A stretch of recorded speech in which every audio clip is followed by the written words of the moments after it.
Billy Simkins in the house on Yeah, John Candy Live, brother. Welcome, welcome, welcome, man. I love it. I love what you're doing, man. Thank you. That's cool, dude. Seriously, like I watched them, and they're really interesting podcasts because you hear a lot of stuff that you didn't really know about people. It's pretty cool.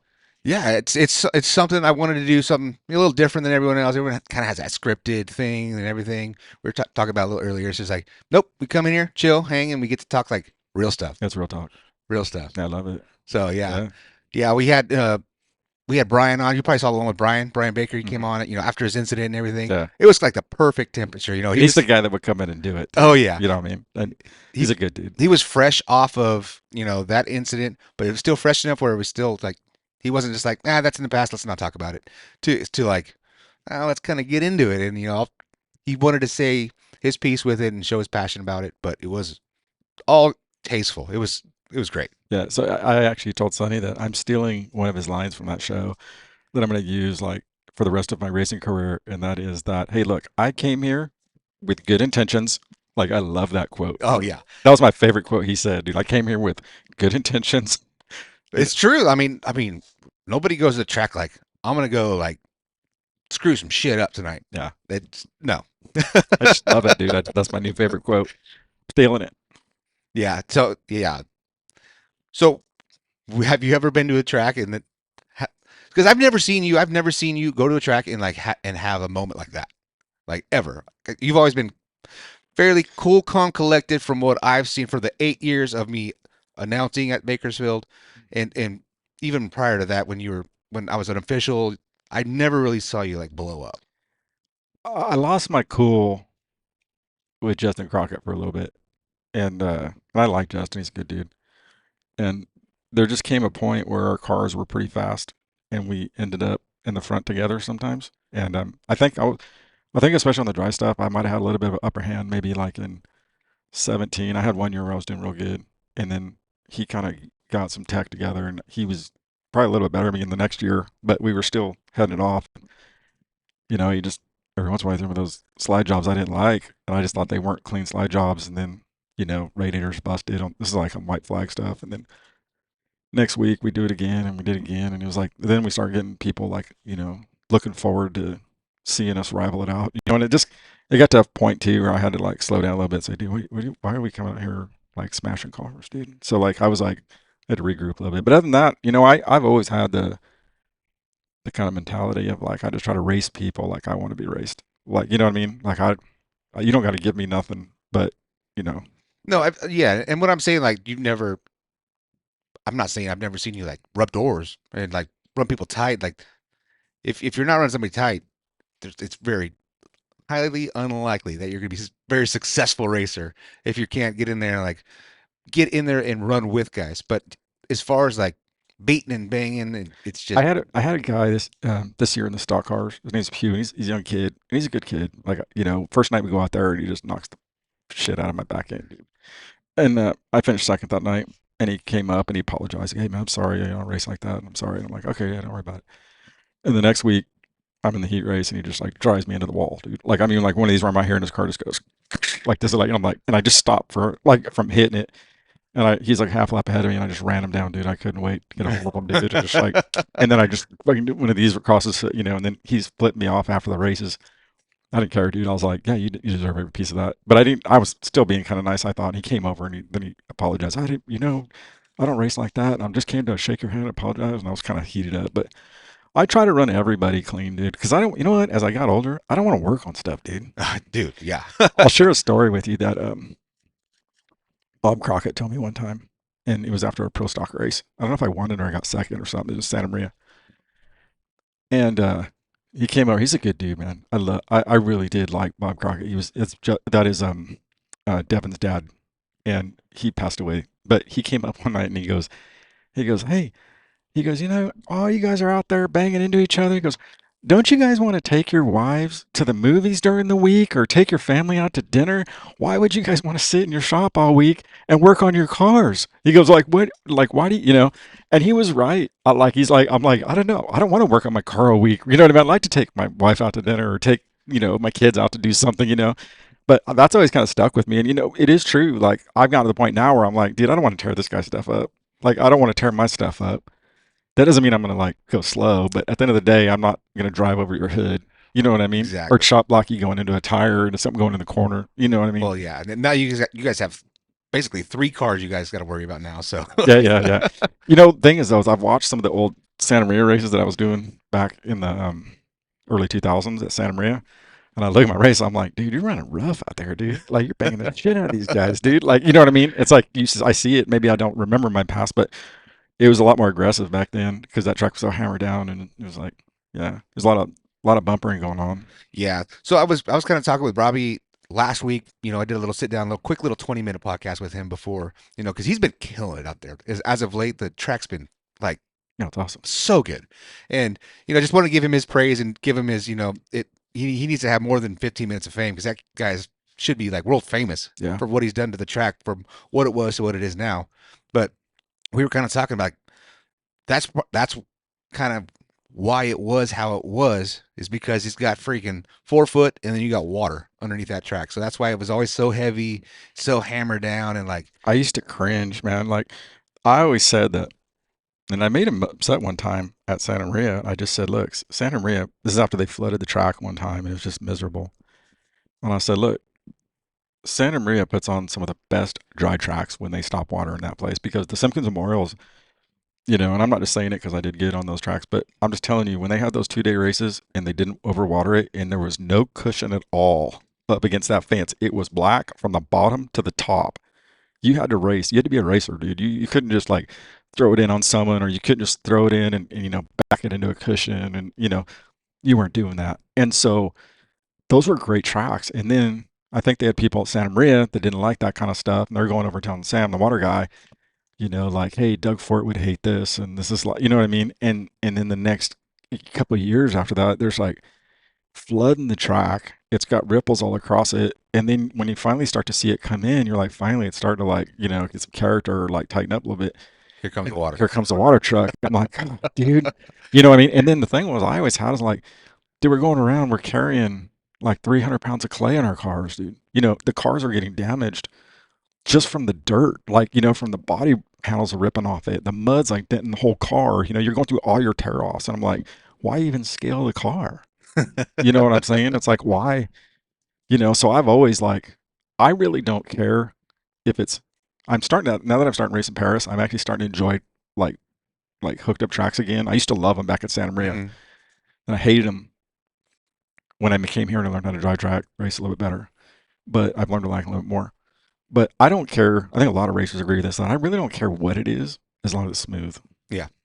You know what I mean? Yeah. I don't mind carrying around a little bit of mud, but when you start putting a bunch of like ruts and you know what I mean, and then you're racking the track right before the mains, and there's marbles all over the place, and there's stuff like that. I'm like, dude, let it get its character. Yeah. Yeah. It's usually feast or famine. It's either you're gonna be cowboyed up, it's roughed up and grippy. But I've never been to Paris. Does Paris have it kind of figured out where it's smooth and tacky? Paris is the best surface in California. Yeah. I haven't seen a rut there, and it has what they do is it has character through the night, and usually it gets like kind of medium through the middle of the track, and then it gets some pretty hooked up on towards the top. It's just awesome, dude. And you just run your post truck there, right? Just the pro stock. So is that do they have a different rule set? Because I get so confused with the pro stocks. There's so many different type of rule sets. There's a West Coast, there's a tri-state, Yeah, there's the big tire, the small tire.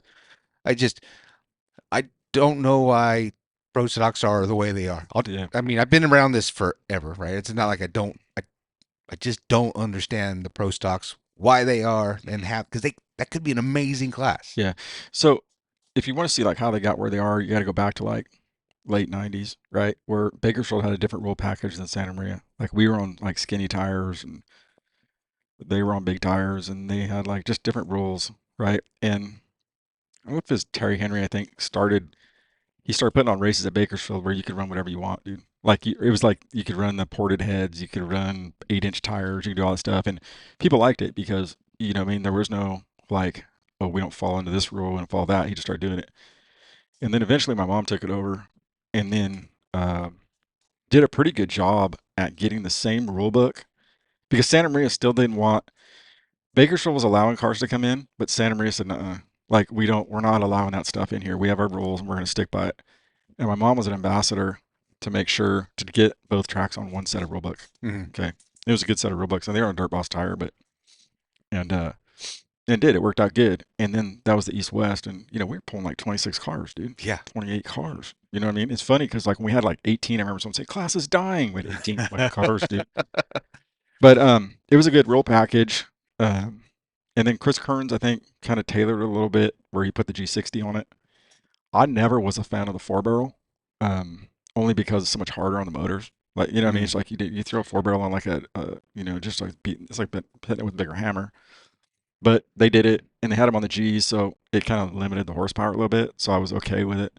And I thought that the East West package, in my opinion, was the best. This is just my opinion. The other guys won't agree, but I thought it was the best rule package for the pro stocks, and that is the rule package. We got Paris to get on it. So Paris changed their rules to go with East West rules, so we could go there and they could come here, and it wasn't a conflict.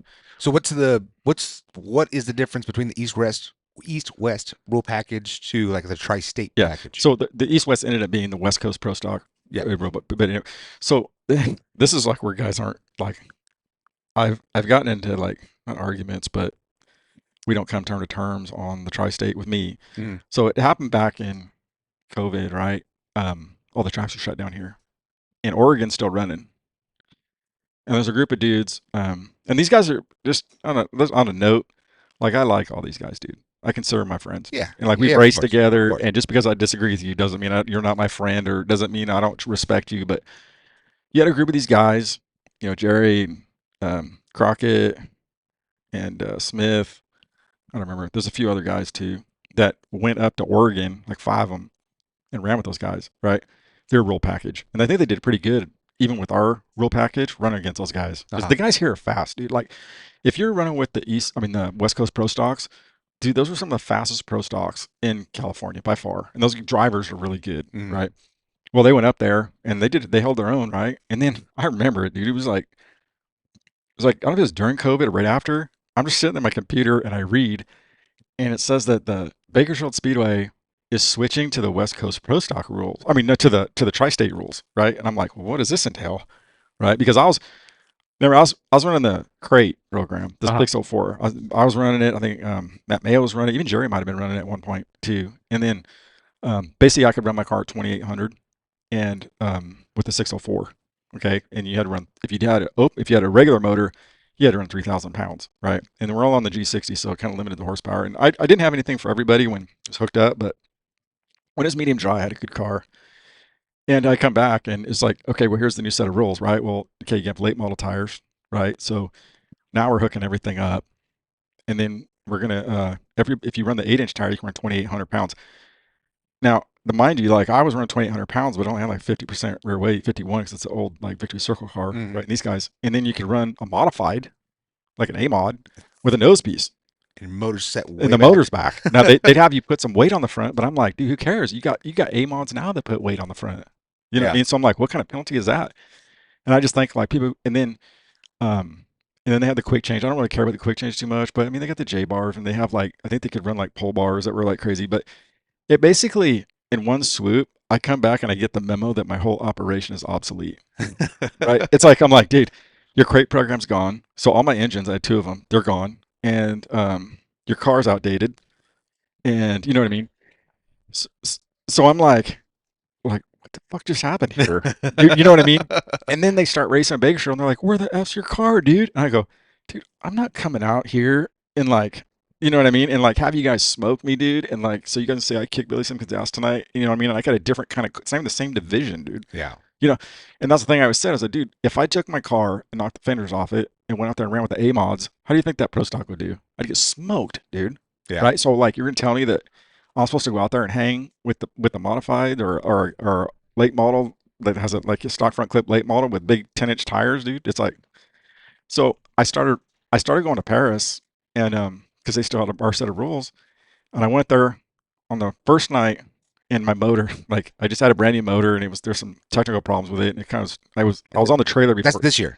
No, this is Okay. back. This is like probably 3 years ago, I Okay. think, or something. I went to Paris, and the motor just like before, like it just in the hot laps, it was bad. So I was on the trailer coming home before they even had their first race, which is like, but I was so determined to go back out there. I got it fixed and went back out, and I won my first race there, and it felt really cool. And I'll explain why it kind of felt cool, but and I just felt like that's where my car belongs, dude. Like this is the and they've done. I give credit Paris credit because they did not like they're not allowing like the tri-state stuff to come in, at least not yet.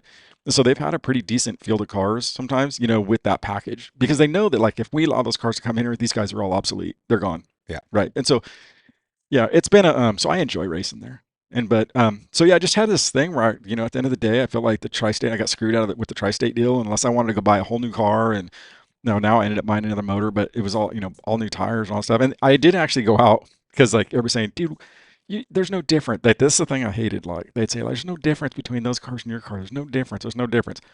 So I went out to the button out and I said, okay, dude, let's go. I'll go see what I can do. Because mind you, when I left, my car was on point, dude. Like, it was a good car. And I went out there and I drove the shit out of that car, and it was a badass car, dude. And I got like two fifths in a row, dude. Like Friday and Saturday night. Uh, So I was like, this is a fifth place car, dude. Like I went out in the heat race and this guy was just driving like shit in front of me, dude. I don't know who he was, dude. We had big tires and all stuff. The car's going in the corner, dude. It's like all over the place. It stopped and then he punched the gas and it would just launch down the straightaway. And I'm just racing these perfect laps, dude. And I'm like, yeah, dude, this ain't the same cars, dude. You yeah. know what I mean? So yeah, it just kind of was a bad deal with the tri-state. And like I said, it's like there's no going back. So I kind of like I don't know. I thought about putting some big tires on it, and especially now I got a lot better motor, but I don't know. That thing just really rubbed me the wrong way. And especially when they're like, dude, just come out and race. Like, dude, I'm not gonna let just like insulting, dude. Yeah. Yeah, I could definitely feel it. I mean, if you're a racer, racers, you don't go there to just make laps. Like if you're a true like Yeah. racer, like comedians have like comedians, and like like if you're a racer and you want to win, Hmm. you're not gonna go out there with a piece that's subpar. My thing was this: if you guys want to have late models, run a 604 late model. Yeah, Like let's have a 604 late model class rather than having like these cars that aren't even the same division as this car. And it's like, have build a 604 late model. You know what I mean? Let's go run those. But they don't want to do that because everyone wants to run their own stuff. No one wants to have to make their own stuff obsolete. So yeah. yeah, I mean, that's one thing that's one really really sad point of like late models just going away here because those, I mean, they're the shit. it's I awesome, mean, dude. I mean, late models were, I mean, the best. Yeah, it was awesome. Those, I mean, they're just a specimen of a machine. Like right there towards the end, like was 2012, 2013 was like kind of the heyday of them. Mhm. Like towards the end, it was like those they got so fast and like so wicked, and like those drivers could just drive them too. It's one thing to be able to have a wicked, crazy fast like billboard car or whatever, but like to have a car that's that fast, that stable, and you can get freaking 15 of them out there. It's just Yeah. I miss that so I much. think it got to a point where they just outpriced themselves. You know what I mean? Exactly. Yeah. It's like, y- Jerry said it. He nailed it, man. He's nailed these out. When millionaires start complaining about it, then you know you got a problem. yeah. And you can't compare California to these like Iowa tracks, dude. Like the cost of living here isn't even the same game, dude. Like I say it all the time. I mentioned the other day, in 2000 like three, Sonny was born or six or three, whatever. I should know that. But Sorry, Sonny. yeah. The the thing was we bought our house for 170,000. The house is like 430, 440,000 now. You know what I mean? And then, you talk about the taxes on it and the insurances. Everything's gone so crazy. Fuel, a- everything, right? Sorry, my daughter. Oh, see, look at that. Her ears are burning right now. Yeah, dude. She knows we're talking about it. No, that's Sammy, my other one. Oh, okay. The I'll call little you one. back, Sammy. I'm on the radio. And so no, but yeah, dude, everything's so expensive, and I think they price themselves out. And this is the problem I have with the pro stocks is that nobody wants, and this is one thing my dad was really good at because, mind you, like in the 80s, they had the posse cars, okay? And all these guys my dad ran with in Ascot, Rick Becker, Vaughn, the PRE cars, um, those guys all started posse racing, okay? Those were like wedge cars, full on. Like I've heard the stories, like I forgot what, I was talking to Rick Becker at Ascot, and he told me how much his car weighed. It was like 1,900 pounds, dude. It was Oh my insane, gosh. dude. I know it was crazy. It's like unsafe Oh, how dude, light that's what it I is. asked him. I go, dude, you feel unsafe? He goes, no, it was awesome. I handled great. And it was crazy though, but my dad didn't go that route because he knew that that wasn't sustainable. And so he really advocated for having a realistic late model class, Hmm. and I'm sure he worked with my grandfather on it, who ran the Pro Monsieur, Hmm. and him and Doug Fort didn't go that route. They opted not to do it. And it kind of made some of the guys, in fact, I remember one time I was at Paris a long time. This is actually a long time ago. and Gary Sigmund came up to me, and I never really talked to him personally. He had a huge rivalry with my dad, and I'll tell you a story here later. But he came up and he's like, he goes, "Hey, Billy Simkins." I go, "Yeah." He goes, "Hi, Gary Sigmund." I go, "Hey, Gary." He goes, "Yeah, he's raced your dad." I go, "Oh, yeah, yeah, I know." He goes, "Your grandfather ruined the posse car racing." First thing he told me. Yep. First thing. Thanks. Yeah, thank And he you. goes, "Yeah." He goes, "We were at the Las Vegas, or we were at the Racer Workshop, and we had all scheduled to be at the late models to be the posse cars to be the cars at Santa Maria and Bakersfield." Because your grandfather stood up and said, "I'll just get a pair because I do imitate Spud pretty good." He goes, "Why in the hell would I bring your cars in here and pay him all this money when I've got 20 pro mods out there?" And he walked up and walked out. And Doug Fort followed him. And that was he says, Gary, according to Gary, that was the end of the posse cars because all the other guys were thinking the same thing. And so within 3 years, the posse cars in California were gone. Yeah. They were just so expensive and so fast for their time. They were way ahead of their time. Yeah. And just not here, it's across the country. They just Yeah, I was gonna say you saw the stuff. You would see things like Bloomquist or those guys had them back east. They're just full wedge cars, and they were just like basically running them on like asphalt surfaces that are just, and those things were just going like 120 miles an hour on a freaking insane. quarter mile. They were running back then in the 80s, right? They were running all aluminum engines, like no cubic inch rule at all. There was no, I don't even know if they had weight. They didn't have weight limits. They had no weight limits. So Yeah. man, imagine what you could build with no weight limits and no cubic inch and no tire rule. These guys, like the late models now, at least have a tire rule. It's like like the whatever the Lucas Oil late models run. Right. They were running sprint car right rears, dude. Like humper tires, dude. Like big stuff. 15 inch. Huge, Yeah. huge stagger, like you see like in a sprint car. Yeah. It was crazy, dude. It was so far ahead of its time. And then when you see them, the bodies are just like, there was no like, there wasn't this like contours and stuff. It was just like a lot of them were just like straight up wedges, dude. So it's like maximum, just like sideboards down the side and crazy. Yeah. I mean, we have that in RC racing. The wedge car. I mean, that's what it is. It's the wedge car, but big side dam, full wedge, and it's like the same design from back in the 80s when they had that class back in the 80s. Yeah, And like, if you wanted to build the best, fastest late model posse car right now, it'd be that same design, yeah. just straight, huge side dam, and just let it eat. So And what's crazy is like probably that crazy old 4 bar geometry and all that kind of stuff. You wouldn't even have that. It'd be like more like a rigid late model, yeah, like asphalt late model chassis. Probably what you want to build it on. they were actually running. My dad did take some of that technology because he had a friend named Tony Valent. And Tony was running like, have you ever seen that badass car? It's just like Coors, like silver and burgundy car. And they were running the monoleaf with the coil combo. So it was like this monoleaf, and then on top of it was a coil, which at the time was pretty radical. Like, Uh, right, they had like the nitrogen shocks and everything like that. But my dad broke that technology out here. He actually shared that technology with a lot of guys out there that was friends. But so there was a little bit of that technology. The funny thing is though, so we were on the pro stocks, and then the 3D car, right? And I like these guys, dude. They're my friends, but they had they had the nose piece that went up and then down, right? So they had yes. this huge ass like front end, right? And then Yes. they never said anything. They let them run that, right? And I've always kind of been like a smart ass, so I just built a wedge car, dude. Like I brought this like car out, dude. And the back's like, I don't know how it was, dude, but Oh, it was huge in the back, dude. It was like it was full on like the back was like a wedge car, dude. this is back when I was an official. Yeah. So yeah, I So I remember showed this up with car. this thing, dude, and then there's no rule. There's no deck height rule, right? And so like they're sitting there and they're like, "Dude, what is this?" And I'm like, "What? We're gonna do rule, but we're gonna have body rules now, or what?" Like, you know what I mean? So at the end of that year, I was kind of bummed because so I was being a smart ass again. So then they made me level my deck, right?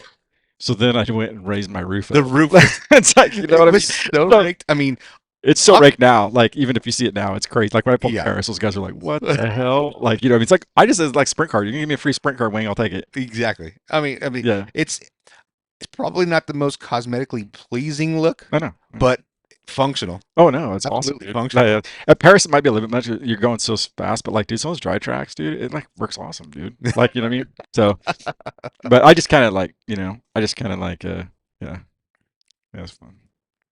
So have you been a great gray area guy always when it comes to rule books and chassis and Yeah, motors and I mean I mean like I said, if you're a racer's racer, you live in the gray area, yeah, right? So I mean, have you always tried to push the limit and yeah. you know, kind of, I'll give you a story. see where I'm going with that a little bit? Yeah. So in the I would say like 2000, they used to have street stock not open comps, but yeah, open comps kind of like or the button whatever.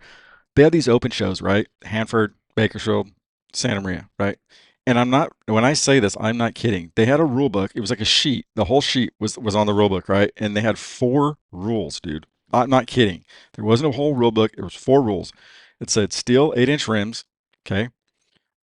Steel body, 4 barrel, and dude, I don't even know if there was another rule. It wasn't. It was 3,000 pounds. That was it. That was the 4 rules, okay? So I'd look at it, right? And I see people come in and someone's running a 3 link, and then this guy's got this guy's got that. So I take this Monte Carlo that I had and I shorten it to like a 105-inch wheelbase. It was like a long one, and I put an engine setback that's further back than it modified. The drive line was like this, dude. I'm not kidding. Like I could almost reach over and touch the deal. And then, because they had guys coming with setbacks too, you know what I mean? But they wouldn't say anything because it's not in the rules, so they were allowed to run it. So I built a crazy setback. And then I build this thing, and it has straight body panels on it. It's steel, and then it's just a crazy car, dude. It's 3 link. It's got biscuit rods all over it. It's crazy. And I wheel it in there. And at Santa Maria, they looked at it and said, "You can't run here. You're on that race, right?" And I'm like, "Why, dude?" And they're like, "Because it has you got a 3." I go, "That guy's a 3 link." They go, "Yeah, but you have flat panel." I go, "That guy has flat panel." So I just compiled this one car, Uh, right? And they were like, "We can't let you run it." My mom's over there arguing with them and shit. I remember, dude. And before I knew it, like they let us go in there, and I think I went out there, and I think on qualifying, I broke the track record, and I don't know, I don't think I did that great with it because I got like 2 seconds and a third in the triple 33s, which was pretty good because you invert the fields like full invert. So yeah. I started in the back, and then I went to Bakersfield, and they said no way, no way. Like I'm sitting there right in tech, and I remember like Chad Jeffries, right? He's a good dude, but he's an old official. And he liked me. He goes, I'm not letting you run this car here. There's no way. You got to go home. And I'm like, dude, there's not one. And they're like looking for any rule on this like sheet they have, dude. Like, they're, It's just a prompt yeah, they're car. looking for anything, dude. And they're just like, we can't let you. And then he goes, all right, I'll tell you what, go put 300 pounds on your car and you can run. I'm like, Jesus, dude. And I've got heads like bolted to like someone had a set of heads there, like as backup, like on a 2-day show. Uh-huh. And they lent me their heads. I got 2 sets of heads on it. I've got everything I can find on there. I mean, it was just a horrible car. But after that, the next year, they made the rule book for both tracks. Like, so each track now they had a rule book. So Right. like, you know what I mean? So there was no more of this, like, here's your sheet of, like, you know what I mean? So I guess like when it comes to pushing the rules, like I think I've always like all racers, right? You find some Yeah. rules. I was always a thing like I'd watch the officials not check something, and then I'd be like, okay, if you're not going to check it, I'll exploit it. You know what I mean? And then they have to address it. Yeah. I think that's what it was. I mean, this might be the quote of the podcast. I mean, a racer's racer. If you're a racer's racer, you're going to do that. You're Yeah. going to do all that stuff. Yeah. So, I mean, if you're not willing to push the limit, if you're not willing to ruffle somebody's feathers a little bit, if you're not willing to do all that stuff, you're not like the true racer's Yeah. racer. Right. So, I mean, your family is well known for being racers, man. You said you had some stuff. We can Well, kind of go back in time because you guys have, you know, when I started this podcast, I picked up the gig at Santa Maria. So I'm like, I still want to have a lot more history of that place because I don't know the history there. yeah. I know the late or the early 2000s, mid 2000s when I was working on Jerry's late model. Skinny's my uncle. He's always been a Jerry Stewart guy, and I worked on his cars from 16, 17 years old, racing over there and then doing all that stuff like the late 90s, early 2000s. And I kind of know some late model history there, but not very much. I don't know because I mean, you're from Santa Maria, right? Like Mhm. you're from there, your family's from there. Like I was raised there. Simpkins and Santa Maria are just like Yeah. peanut butter and jelly. Right. So it's kind of interesting. Like, so I grew up at racetracks, right? I mean, I'm 3 years old, dude. We didn't have the normal family life. Like, we're not going to like Sequoia for vacation, dude. We're just not. We're going to Ascot. We're going to 117. We're going to, Manzanita. We're going, dude, Corona, dude. That's what we're doing. That's our family life, dude, on weekends, right? And then if there was like once in a blue moon, like where maybe we go to the lake for one weekend, it's with my dad's race buddies, right? It's not like I said, we're not going to Disneyland, dude. We're not going. That was our lifestyle, and I loved it, dude. Like we'd go to Ascot Park. My dad had that car hauler, and I'd get in the back of that hauler, and there was a sleeper back there, and I just loved it. We'd go to any track USA, right? We get there and we go to the front gate in some city that we don't even know anybody. They drop me off the front, give me $5 to go up in the stands. And I'm like, dude, I'm like 5, dude, 6, maybe. Yeah. So, you know what I mean? I'm like young, dude. You know what I mean? And they send me up there and watching the races, dude. Like I loved it. Like I watched it all the time. You know, I wasn't the kid that was running around all over the place, not watching the races, dude. I was like, Yeah. and then when the races were over, you know, my dad had a car hauler, and I'd run down there, and he'd let me drive it up, and it was that part of my life was awesome, dude. It was like I look back and it was some great memories, and you know, it's weird though because my dad was a villain, bad, and especially here in Bakersfield too, maybe, but like, and this is the kind of thing too, like when I was growing up, like I have my kids, right, and I would never like roll around in the dirt in front of them, dude. I would never like, you know, my kids are around, like there's some checks and balances that need to happen, dude, right? You're not going to go fist fight some guy with your kids sitting right here. Yeah. You know what I mean? There's just Yeah. that wasn't him, you know. And it's like it was kind of like watching that stuff, and I like you're like, damn, dude. Like so, you'd go to the track, you know, by myself, some track, and they're booing the shit out of them. You know what I mean? I'm sitting there with my Simkins race jacket, you know, like 7 years old up there. You know what I mean? It's Yeah. kind of Yeah. awkward, dude. It's like weird. But and even me, like when I got started, like my dad, when I was like 7, maybe 6, 7, I don't, maybe somewhere around there. My dad got me a go kart, and we'd go down on Sundays. And so, like, this is the thing that's like, this is like where it kind of gets a little touchy because, like, a lot of people don't know this story, like my story and like my dad's story, the real story. And it's like, it gets pretty, well, I don't know what the word is, like, uncomfortable a little bit. Like, even for like fans that he has, like some of the stuff, they may be like, like, you know what I mean? It's like, Yeah. Yeah. I have to be careful. Like, I don't like say some things that like, you know, that tarnish that. But like when I had a go kart, you know, and he loved to watch me on it. Like I'd be out there. It was he picked it up from Larry Wells, who was the guy that raced back in the day. And then it was a fast ass cart, dude. It was like a two stroke. I only weighed like 35 pounds, 40 pounds. I was super light, dude. Uh, And so like he'd send me out there on Sundays. We'd go unload the race car, and I'd be out there. And he had on Better Rivia, he had the shop called Triple S Engineering. There'd be all these cars like parked in the middle, and he would send me out there, and I just like screaming, dude, like cutting the corners like this close from these like trucks, like on the inside. And he'd have like buddies come over and he'd brag, look at Billy out there, and he'd throw some sand in the corner, you know, it's like that. And I loved it, dude. That was like it. Like I look back at my childhood, and that is like the one thing that I just truly loved. Like I loved every piece of it because I did sports, like I did baseball and I did like soccer. I was okay, but I was good in that cart, dude. Like even my friends that were really good in the sports I played with, they come over and go, "Damn, dude, you're like super fast on that." I was like, you know, my dad would always brag, "He's not scared of anything," you know. And it's like I loved it. And then we had a time when my dad's pit crew guy was there, Robert Godet, and Lyle Cones was there, and I'm screaming around this thing. My dad's there, and he's all proud, right? And Robert's like 9 seconds, like he's timing me, dude. Right, I'm going around the thing, and I'm just like running the shit out of this fucking cart, everything it's got, dude. And then he goes, 8 seconds, like this, right? And he come around again. I'm just like, I don't even know if I'm lifting at this point, dude. 7 seconds, and I'm like, just like it's just like a mate, like I'm just like, you know, I'm in a zone now, like right. And then I just hit. There's a little bit of sand that came across, like it was on Better Radio. Some sand came across. I just hit this stuff, dude, and it like goes into like a slide through a chain link fence, dude. Right? And my lips bleeding and stuff. And like my dad comes over, and you know, he'd get pissed, dude. And he was all like, instead of like, again, Billy, you okay? Like that was not it. It was like this. God damn it! You screwed the goddamn cart up. Like that. That's what he said, right? I'm like, you know what I mean? I'm just like, kid, like, dude, I just ran through a chain link fence, dude. Like, I've got a yeah. chain link fence, like, on top of me, dude, like this, right? He pulls me out of it, you know, and, he goes over, you know, and he takes the cart. The front was like this, like, the spindles broke off it. And he goes, you broke the goddamn thing, like this, right? Takes it over there, puts it against the wall. And that is the last that my dad took an interest in me racing. Wow. Yeah, that was the last. Like, there was no more.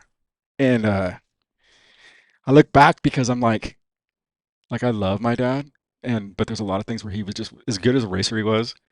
Like I look at this, pounds, So, real quick, what age was this? 7 or 8, 7 or 8 years old right? So he goes from bragging with his pit crew guys, like I'm just like hauling ass, to like it's over at 7. at 7, and it's like, and the thing was that like maybe 8, but I look at it And I think it's like a parenting fail, right? Because I'm looking at like, and here's the deal, like that when you look at like Pounds, Hogue, um, Buddy Shepard, uh, Joey Claiborne, even Willie Othout, Randolph, all of those guys, like their dads try to make their kids an extension of them, right? My dad was arguably the best racer in California at the time, one of them, at least my eyes he was, and that just wasn't him, dude. He, he just wasn't him, Yeah. you know. Like my eyes, I could look at it, dude. You knew your son loved it. It could have been something fucking magical for you guys, dude. And you just you just fucking drop fucking failed and left because he fucking goes through a chain link fucking fence, dude. Like, Yeah. you know what I mean? It's Yeah. like it's such a I don't know. And then it's like I don't know. It was kind of it's even today I'm like, what were you thinking, dude? Like, you know what I mean? It's like yeah, I don't know. And and so like it conflicted me a lot later on because like Did, I did you ever get to like talk to him about that at all? Like, did you ever get to like, well, I mean, I don't know how old you were when he passed, or yeah, so I was like 20 or something, I think, or 19 or 20 when he and when passed. you're 19 or 20, like, do you want to have a conversation with your So parent? But so it went like this. This is what was crazy, dude. It's like so I lived racing right growing up and supporting him and stuff and like going all that. And then, like when we go, it's like 12 comes around, and he's just like, he's not the best dad, just being honest. Like he did some things that were great. Like there's things that I loved about what he did. He taught me about financial like responsibility and he taught me about some things, but like it was just not this thing where like he wanted to invest in me on something to do something great, dude. But you know what I mean? I'm not saying he didn't care because he did care, but it was this thing where like, he was abusive, dude. I mean, totally. Like I grew up, when I grew up in like when they'd go drinking after the races, my mom was a very attractive woman. They'd go race, some guys flirting with my mom after a race. My dad's been drinking. They'd come home and it's like, dude, it's like crazy. Like things getting thrown across the wall. And I'm just like under these covers, like, fuck, this is crazy, dude. And yeah, it was a wild time. It wasn't the perfect for me. It was not like it's not ideal. In fact, most people would say like I have to be careful. 'Cause I don't want to go too far into like some stuff, but people would say like that's fucked up, dude. Like what's going on right now? It's like, you know what I mean? They would say like, how did you even get through this shit? It's like so yeah, as you get older and you start to realize that this is fucked up, you know what I mean? You start like pulling away a little bit, you know what I hmm mean? And then by the time you're like 14, 15, you're like, you know what I mean? yeah, Yeah, it's all fucked up. no, yeah. I mean, myself, I mean, you're getting to some like deep personal stuff. Like I've been through a lot of crazy stuff too. Like Yeah. when I was, my parents separated when I was young. My mom ended up going with another woman. Yeah. Like, and I was in fifth grade, and Right. I thought I was moving with my mom to Yeah. Tehachapi with her friend, Yeah. and then I didn't even know anything about that, and As then I'm like, oh shit, as you like get older, you kind of like, dude, that's fucked up. yeah, Yeah, you like, start evaluating like what's going on. but I mean that happened when I was so young, and I was up in that Yeah. environment for a couple of years, and Yeah. you figure it out after a while, Right. and even at that age, and then when my dad got his roots back together down here. I moved back with him, and it was Yeah. hockey dory from there on, like Yeah. from junior high on. But Y- but I think it's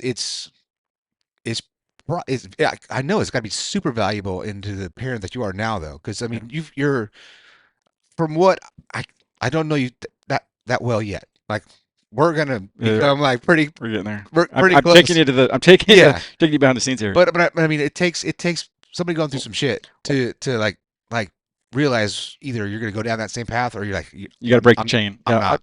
So one thing too is like, so I remember like there was a time that we talked about me racing on my dad's last year, the year before. I remember my dad knew that he still knew I liked racing, but he was not someone that would take you in the shop and like he didn't really like I didn't know anything about cars like when he died. I did nothing, dude. And so and maybe someone's out me not wanting to be out there like like here's the deal like and this I don't know what this means, but like when I come home, my kids are so stoked that I'm there. Like Sammy will come racing down the street to meet me there, right? I would come home and see my dad's truck there and go, fuck, he's home. Like, you know what I mean? And I look back and I'm like, that's sad, dude, because I shouldn't have been like that. I don't know what caused it, but he knew I wanted to race. And I remember one time my mom said, Billy wants to race like that, and he said, no, he goes, No, Billy wants something for free. If he wants to race, he can do it himself, like we said, right? Which, and I didn't say anything. I just sat there, And but the thing was, it's ironic, is that Spud, my grandfather, gave him a car and did his whole operation when he started. Same thing with my Uncle Donnie, dude. He built them cars, dude. Yeah. So what he wanted me to do, and here's the thing I will say, like I'm not here to like bash my dad because I do love him. He's probably one of my biggest heroes. But he would probably be super stoked on what I achieved. Like because, and I'll kind of get into it a little bit, but like when I started racing, it was really conflicted because he passes away, and this is a story nobody knows right here. I don't think Sonny knows this. I don't know, but so he passes away. Now my mom was not a typical wife. Okay, my mom was not someone that sat up in the stands and drank stack beers, dude. No, she was in the pits, and she funded. I don't want to say most, but a good chunk of my dad's racing, dude. I mean, dude, it was to the point where even he put car owner Sandy Simpkins on it because she was making six figures back in 1990, and he ain't making nothing like that. You know what I mean? So she's funding, like, because of her, he's able to race, dude. Yeah. Not Yeah. only from her supporting him, but like The financial the part. financial part, dude. Yeah. He could not do what he did without her. And so he passes away, right? Now, racing's her life. She's not just going to quit. Like, you know what I mean? That's her life. My dad had his late model sold, pre-set up, back to Bob Jank. Bob Jank was his engine builder. And my dad brought out one of his motors that was insane. It was the first 18-degree motor. That was stuff that Cup guys were running. And my dad brought that in, and that's what he won his last season. And it was fucking haul. That car hauled ass, dude. Bob makes an agreement to buy like the whole setup, my dad's whole racing operation for like 16,000. I don't know, it was cheap, but he agreed to do that. Well, my mom doesn't want to quit. Okay, she wants to keep going, and so she buys the car back with the trailer. Okay, which is kind of crazy. She comes up to me and my brother Mark, says, "I want you guys to race." And I'm kind of like weird at this. Like I'm kind of thinking like, okay, like how does this work out? Yeah. Because I've never raced before, and And my brother's never raced before. about what years? I don't want to start stopping, but so like about timeline wise. 1994, 94. And so my brother's like, okay, because I mean, if someone says you guys want to race, we're like, okay, yeah, we'd like to race. You know what I mean? But we don't really understand like what entails that. You know what I mean? Because we don't know anything about cars. And and so we're supposed to go jump in Danny Simpkins' late model. You know what I mean? And it's crazy, dude. And so Lyle, my dad's pit crew chief, he doesn't like the idea at all, and he was right because we didn't know anything about shit. And my brother bails on that whole idea. He goes, "I'm out of here, dude. You're on your own, like this, right?" And I'm like, "Okay." So, but Lyle's right that I wasn't ready for a fucking late model, dude. Like, you don't fucking just go Yeah. jump in some fucking late model. You don't even know what you're doing, right? And he was right.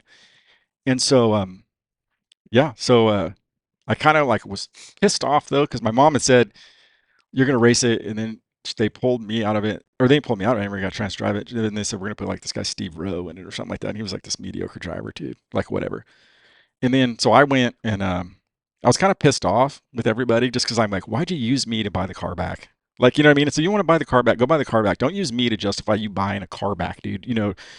And so they would race, and there was kind of like a little bit of tension with me watching it and shit. And then I started helping this other guy work on his car, and I learned how to work on cars.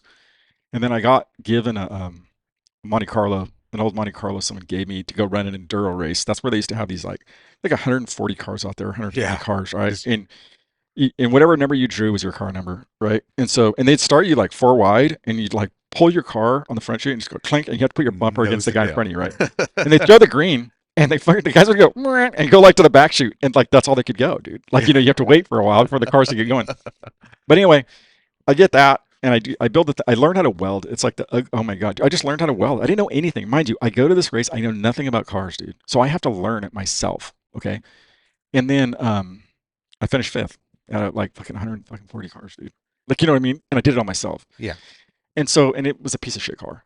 And then And I don't mean to stop you in the scene, but timeline wise, so that was 94 when you got like I think it's the like opportunity. 94, 95. I decided I had my own car, and Did you have your own car that same year? my Monte Carlo. Yeah, that was like, yeah, that's my enduro car. So it wasn't really a race. I wasn't racing race Right. decent. I just raced this enduro with it, and I Right. finished fifth. And I think the one thing it taught me is that, hey, dude, maybe you can drive. Like, you know what I mean? And dude, that was a hairball race, dude. If you've ever been on a car track with like fucking 100 plus cars, and dude, they used to water the fucking track, and they'd have these like fucking implement tires out there that were fucking going down the straightaway like hockey pucks, dude. And you'd be like, fuck, dude. You know what I mean? And dude, they didn't have any yellows. It was no yellows, no fucking reds almost, dude. So you'd have some fucking guy, two cars are just parked up there in turn one and two like this, and they couldn't move, dude. And they're just stuck until the Jamalat got you out of there, dude. And I'm like, crazy, dude. You know what I mean? Dude, there'd be someone on the middle of the straightaway backwards like this, and you'd see that guy every time you came around and go, fucking crazy, dude.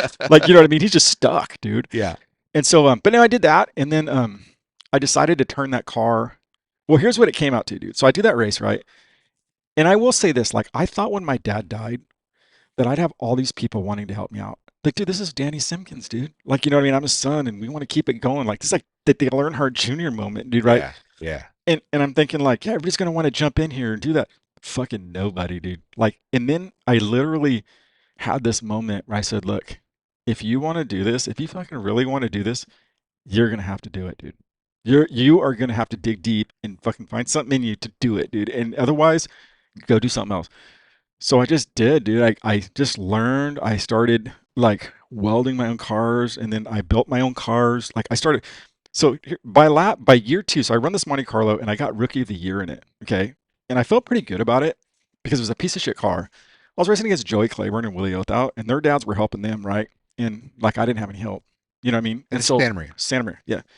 And I got Rookie of the Year. I think I finished seventh in points, I think. But to me, I was like, and this is back when they had like fucking 30, 25 cars Yeah. plus, dude. You know what I mean? And so I was like, that's a good effort you did. You know, I thought just to myself, I was thinking like, you know, you did pretty good on that. You know what I mean? So then the next year I built a Camaro, and by year like two, I think, I'm building my own engines, dude. Okay. And I build my own cars and my own engines. And the only thing I couldn't do was the rear ends, just because I never got into it. But Yeah. I built the engines and the cars. And then I'd go out there and I think I finished like second or third in points, dude. My third year, dude, against all these cars, dude. And that's when they had full inverts. So you weren't fucking, I see these guys now like, oh, I got to start fucking 12. Dude, back then, if you came in and you're in the top 2 points, you're fucking back in 20th, dude. Good Yeah. luck. You know what I Yeah. mean? That, and on a hammer down fucking racetrack, dude. That's what you were fucking doing. I know it's so wild. Like I keep referring back to like the Jerry Stewart podcast and stuff, but because that's where we got like some of the history of Santa Maria is like no, you had to go all the way to the back. If you were like up there in points or Yeah. you finished in the top, you're starting from Fucking crazy. scratch. Yeah. And I would see people like, honestly, just being honest, like I would see like Joey and his dad hugging or something after a race, or Willie and Bob, and I'd get like, I don't say envious, but I'd like look and I'd get like sad. I felt like because of our relationship, because see, here's the thing, dude. Like a lot of people would say, oh yeah, he's just doing good because of everything Danny taught him. You know what I mean? And it's weird because I felt like I had a facade going on that was like, I felt like it was kind of weird. So here's all these guys that they're my friends and their dads are embracing them, and and here I am, Danny's son, right? And I feel like an outcast, dude. I felt like, even though this is my dad's, like this is Simpkins territory, I felt like an outcast Living under like a weird because shadow. these guys' dads believed in them and put them out there. My dad didn't believe in me and not to do it. And so this was and I struggled with this so bad is because I was out there, I was really proud of my dad and I wanted to carry on. I love my grandpa. My Spud went to all my races, dude. I love Spud. And there was two things going on. I was trying to carry on my family's name and make him proud. You know what I mean? I was doing that because I felt like I never made him proud. So I'm trying to like, dude, you know what I mean? In my mind, I'm like, dude, he'd be so proud of you. He'd be so proud of you. Sorry, I'm trying not to get choked up. No, you're fine. So then, but there was another part of me trying to prove him wrong. Like I was torn, dude, because I'm like, I did it. Like you didn't think I could do this, dude. You pulled the plug when I was 8 years old, dude. Yeah. And I just did this. I just beat these like 24 other drivers, dude, by myself with an engine that I built, dude. You know what I mean?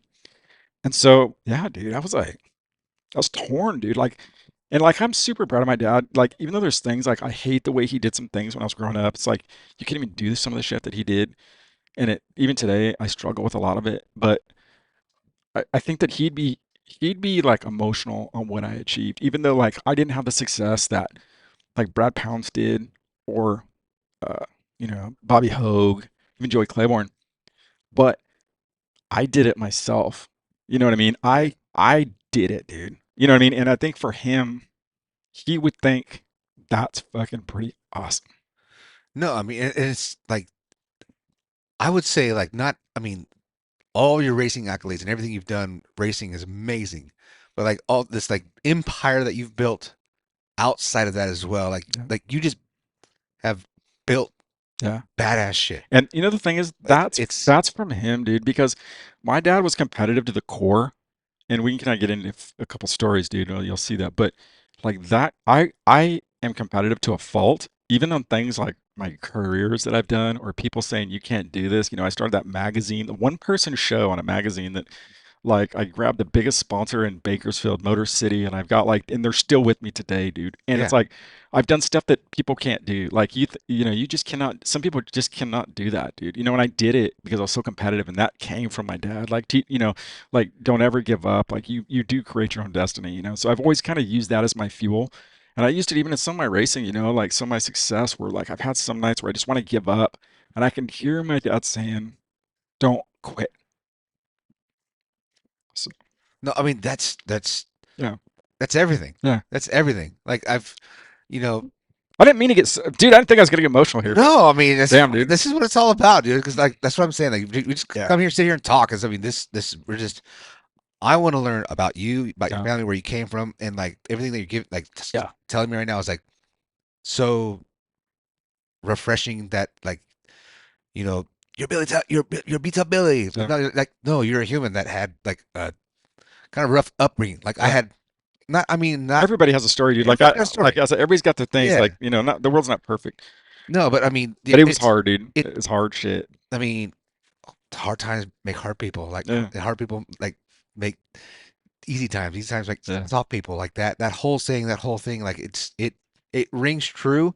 But man, it sucks to be on that shit end yeah, of the hard times. yeah. You know what though? I will say though that when you do like when you actually do something, like when I went out there, and there's a couple times when I felt like I did something that was like, there's two incidents that and I think I've mentioned them on my pages before, and it's like one is I had built I got Eric Manning's sport mod, and it was fucked up, dude. I didn't know anything about it, dude, but I got it and it's all fucked up. I rebuilt the whole thing in the off season, and I went out there on the first race of trying sport mods, and I won that fucking thing, dude. And here's the crazy thing, dude, and this will probably get me emotional. And I've done this with my biggest wins. I'm gonna try. This is gonna get me emotional, so hang on, dude. Let me take a drink of You're water good. first, dude. Seriously, dude. Um, when I won that one and some of my other big ones, I screamed in my helmet, "We did it, Dad! We fucking did it!" And I know that he didn't like. Sorry, dude. I'm trying to like hang together, dude. Oh, Sorry, dude. I don't even like try to get like this. I know that he wasn't there, but I think what I learned because of the way it happened, that this is the only way it could have happened. You know what I mean? And so, yeah, this is like crazy, dude. I know. I mean, sorry, I'm tearing up here, no, this but that was one. That was one that like was emotional for me. And then, of course, the probably the biggest one, dude, of all time was I'm at Bakersfield Speedway, right? And I hit the front chute wall with the back end. The gate, there's a closed gate in front of the flagman that didn't used to be there. It used to be open. I'm in third. I come off the corner and I just clip that deal with the fucking right rear, dude. And it just fucking rips that fucking rear end out of it. And it fucking hovers full throttle into the corner. Boom! Like this, dude. And what's crazy is like the week before I bought a Hans, dude. I didn't have one before that. And dude, it hit it like everything it had, dude. I mean, I just have the video somewhere. It was destroyed, dude. I look back, like I was walking to the ambulance and I'm fucking like in shock. Like my body's in shock, right? And then they go, "Are you okay?" Because my eyes were all fucking dilated and shit. And they're like, "Yeah, yeah." I'm just like, I just want to get back to yeah. I'm just like, how am I gonna get this on the trailer, right? And so I look at my car as it's being pulled off and it's just destroyed. And then the next, it's fucked up. Some people helped me get it on the trailer. Tow truck comes over, helps put it on. And someone, I used the engine hoist to get it off the trailer next morning by myself.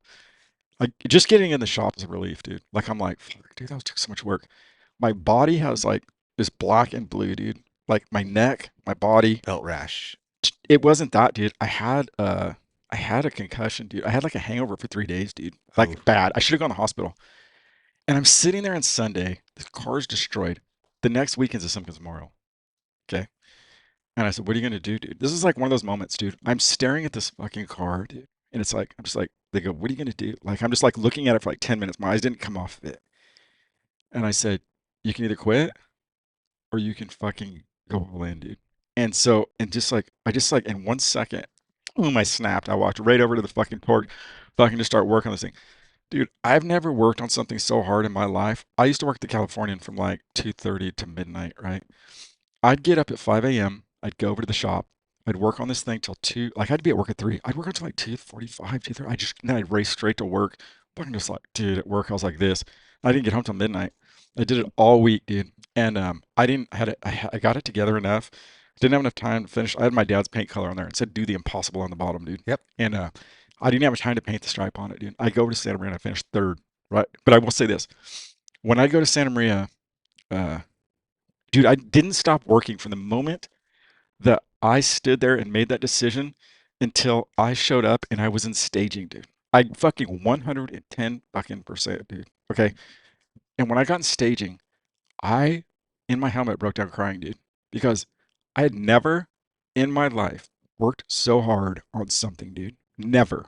And I went to places that, like, the thing I told Sonny this. I said, look, dude, I go, when your back is against the wall, I mean fucking really against the wall, you're gonna fucking find out that you're superhuman. And that's what my dad did. Like, what I mean? When he fucking, and I can get into that story too, it's pretty crazy. But you find out that you can do shit that you didn't think you could do, dude. And so like when I was there and like I was in staging, it just like it's like it all caught up to me in that one moment. Boom, like, dude, you just fucking did the fucking impossible, dude. And no one will ever know. Like your car's sitting here in staging. None of these fucking people will know what you fucking had to do to put that fucking car here, dude. You know what I mean? Yeah. It was like nobody knew that, dude. I knew it because it was fucking crazy, dude. And then I finished third and I felt like, fuck, dude, that's pretty fucking awesome, dude. You didn't fucking give up. Then I go back to Bakersfield the next week and I win my first fucking pro stock race fucking there with that car. Wow. And it was like, and that is the second time when I fucking screamed in my helmet. We fucking, this is what I said on that one. I said, we did it. I didn't give up. I did not give, you know what I mean? To me, that was something that hit me in my core. You know what I mean? Even today, it gives me the chills when I think about it. Cause it's like, you know what I mean? And that's what like he left me. You know, what I mean? That's the gift that he left me that I take with me. So it's like, yeah, I get emotional. And then of course the other times, I went out there and I won the Simpkins Memorial with my sport mod, and then I went and I won it with the pro stock and won the nationals and stuff, and all that stuff. Just like, it's just like I looked at it and all, and I said, dude, fuck, you did pretty good. I mean, these other guys are like, you look at Hogue and Pounds, all these are badass motherfuckers, dude, and I'll never be what they are. But for me, dude, like I look at it and said, you did fucking pretty badass, dude. Yeah. Like, what I mean? It's like that's pretty fucking cool. And so, yeah, sorry, I'm fucking choking up on this one. No, this. Do you have to edit? No, no, no, but I just noticed being real here. So like, it was kind of like it's fucking crazy, dude. And it's like, yeah, it's like you find yourself, and yeah, I had the thing with the stock car. We had a good thing where like the car's like nothing's going right. It's like I run up with Sunny, we grab a rocker arm off this car up in fucking where are we at? Fucking over Clovis.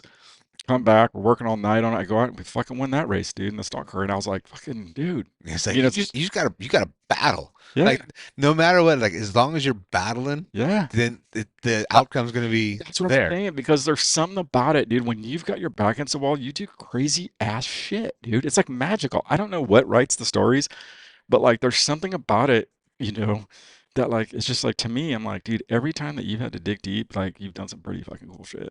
You know what I mean? So maybe I need to dig deep harder sometimes, But yeah, it's crazy, dude. Like I hope that Sonny like sees some of that, and thinks like, use and I always tell Sonny like, I don't know where you're gonna be. Like I could not be here, 5 years from now, or I could be here, who knows, where you're gonna have your back against the wall. And you're gonna have that moment, dude, where you have to make that decision. You know what I mean? And so, yeah, But it's so wild, like to have like that upbringing that you had with your father, and it made you the man that you are now, the man you are today. yeah. Like does it does it make you think that you might be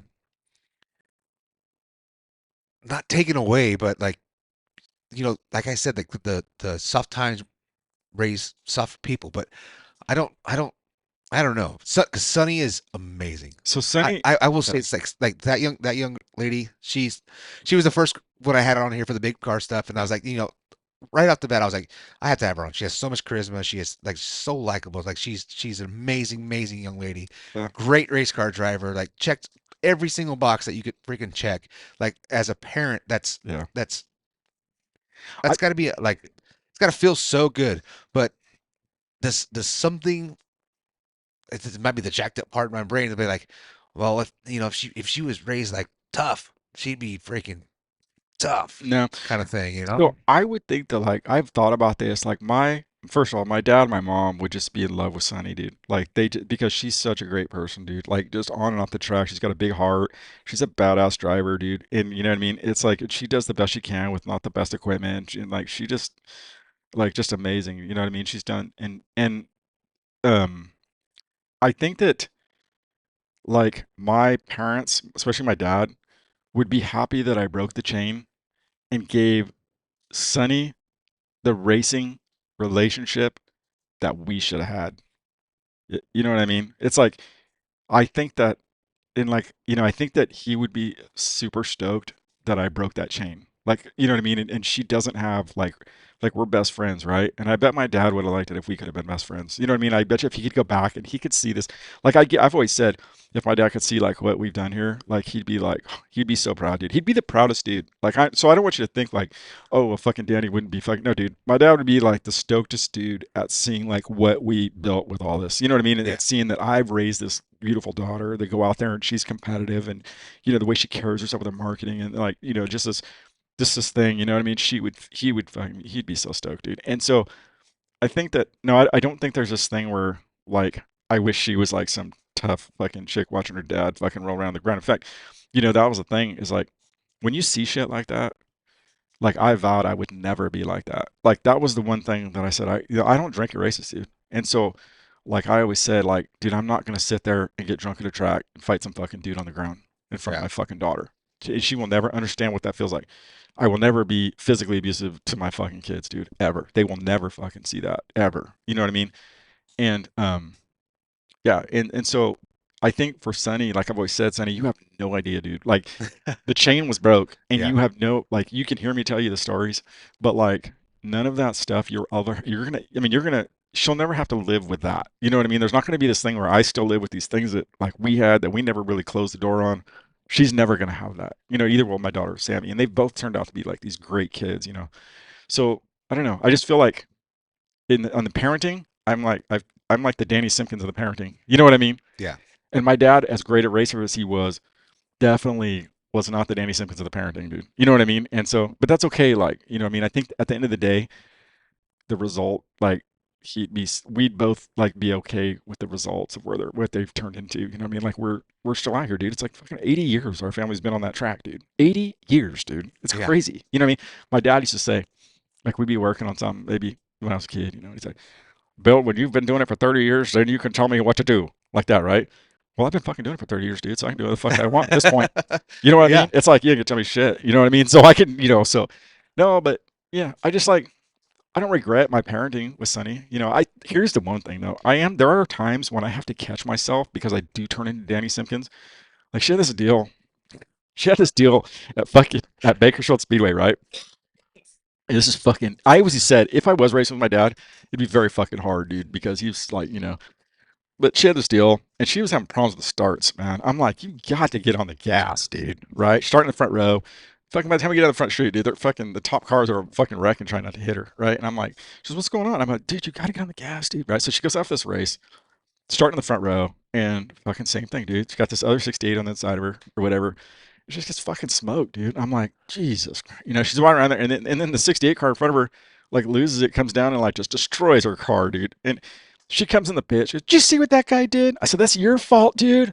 And like this, and she goes, "What?" I go, "Yeah, because you're letting everybody fucking pass you and you're caught up in the shit."